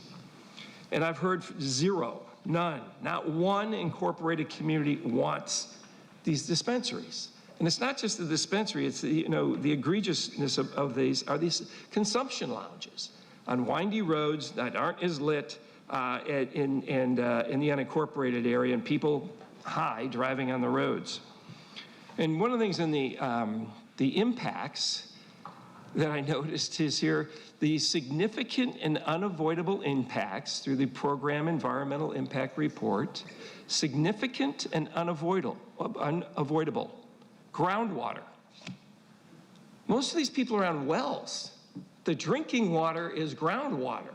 And this has a significant, not a moderate, not some, a significant impact on groundwater and water supply from these grows. Now, I did hear from some of the growers that they have to capture that, but in the environmental impact report, a significant impact of the water supply. What would we put? I can't think of anything that we would approve that has a significant negative impact on our water supply. I do commend the County Planning Commission for making reasonable adjustments to their recommendations. They expanded the list of setbacks and large sensitive receptors and setbacks, prohibiting the outdoor cultivation. I think those are all steps in the right direction. However, I can't with good conscience vote to approve a program due to the serious impacts on the unincorporated areas. These communities don't want them. Not one community in the unincorporated area asked for more dispensaries. There's already 4 out there. Cannabis dispensaries are being forced on these communities, and it's not for the greater good of the people. Just about everybody who came up and spoke was a resident in the unincorporated area. And the other people, most of the people that came up that were in favor were making money off of the cannabis. This is not for the greater good of the people. It just adds money to the pockets of the marijuana industry, which I'm not. If they want to be an entrepreneur and start a business, do it in a city or an area that wants them. There's plenty of them out there. So I'm not going to be supporting the matter here today. I don't think the unincorporated area should bear this burden. None of them want it, and the significant impact to water supply and groundwater, to me, is just a deal breaker. So appreciate the time. Thank you very much. Chair Pro Tem Aguirre. Thank you, Madam Chair. I just want to say that for decades, communities harmed most by cannabis criminalization carried the consequences, while others were later positioned to profit from legalization. We can't allow that injustice to continue in San Diego County. This action is needed because legalization without equity can deepen the very disparities it should help repair. A fair cannabis program must create genuine ownership and economic opportunity, not just symbolic participation. This item establishes a regulated cannabis market in the unincorporated county with a 3-year head start for social equity applicants. Half of all storefront licenses reserved for equity businesses, and a requirement that equity owners maintain at least 51% ownership. It also provides support such as training, mentorship, grants, workforce development, and help clearing eligible cannabis convictions. This matters because it gives people and communities harmed by past policies a meaningful opportunity to build businesses, create jobs, and generate community investment. We recognize the concerns about safety, odor, water use, and neighborhood impacts. Those concerns are real. And regulation is how we address them. Legal operators will face zoning rules, environmental review, inspections, operating standards, and enforcement.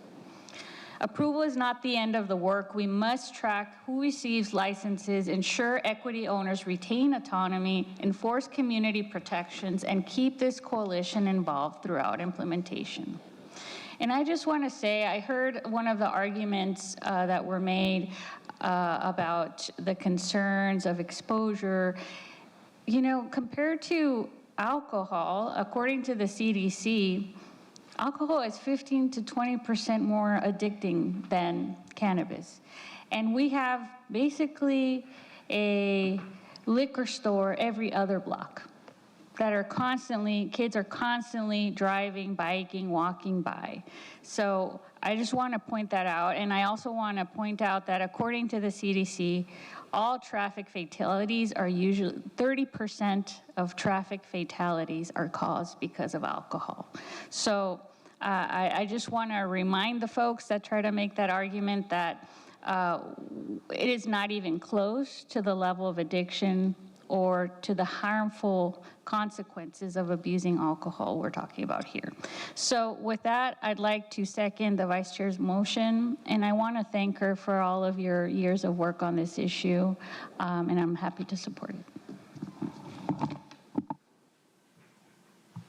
We have a motion on the floor and a second. I just want to take a moment to express my gratitude for everyone who came today and for all the letters that were sent. I've been reading many of the letters all morning, so thank you for those. And I think this is really one of those instances where there's really legitimate points of view on all sides, and really important considerations on all sides, and really grateful for people who are here to express your views and what's important to your community in a respectful manner, in a manner that acknowledges that these issues are complicated, and that it focuses on the issues and doesn't make it personal. So thank you again, especially for folks who've driven really far to be here.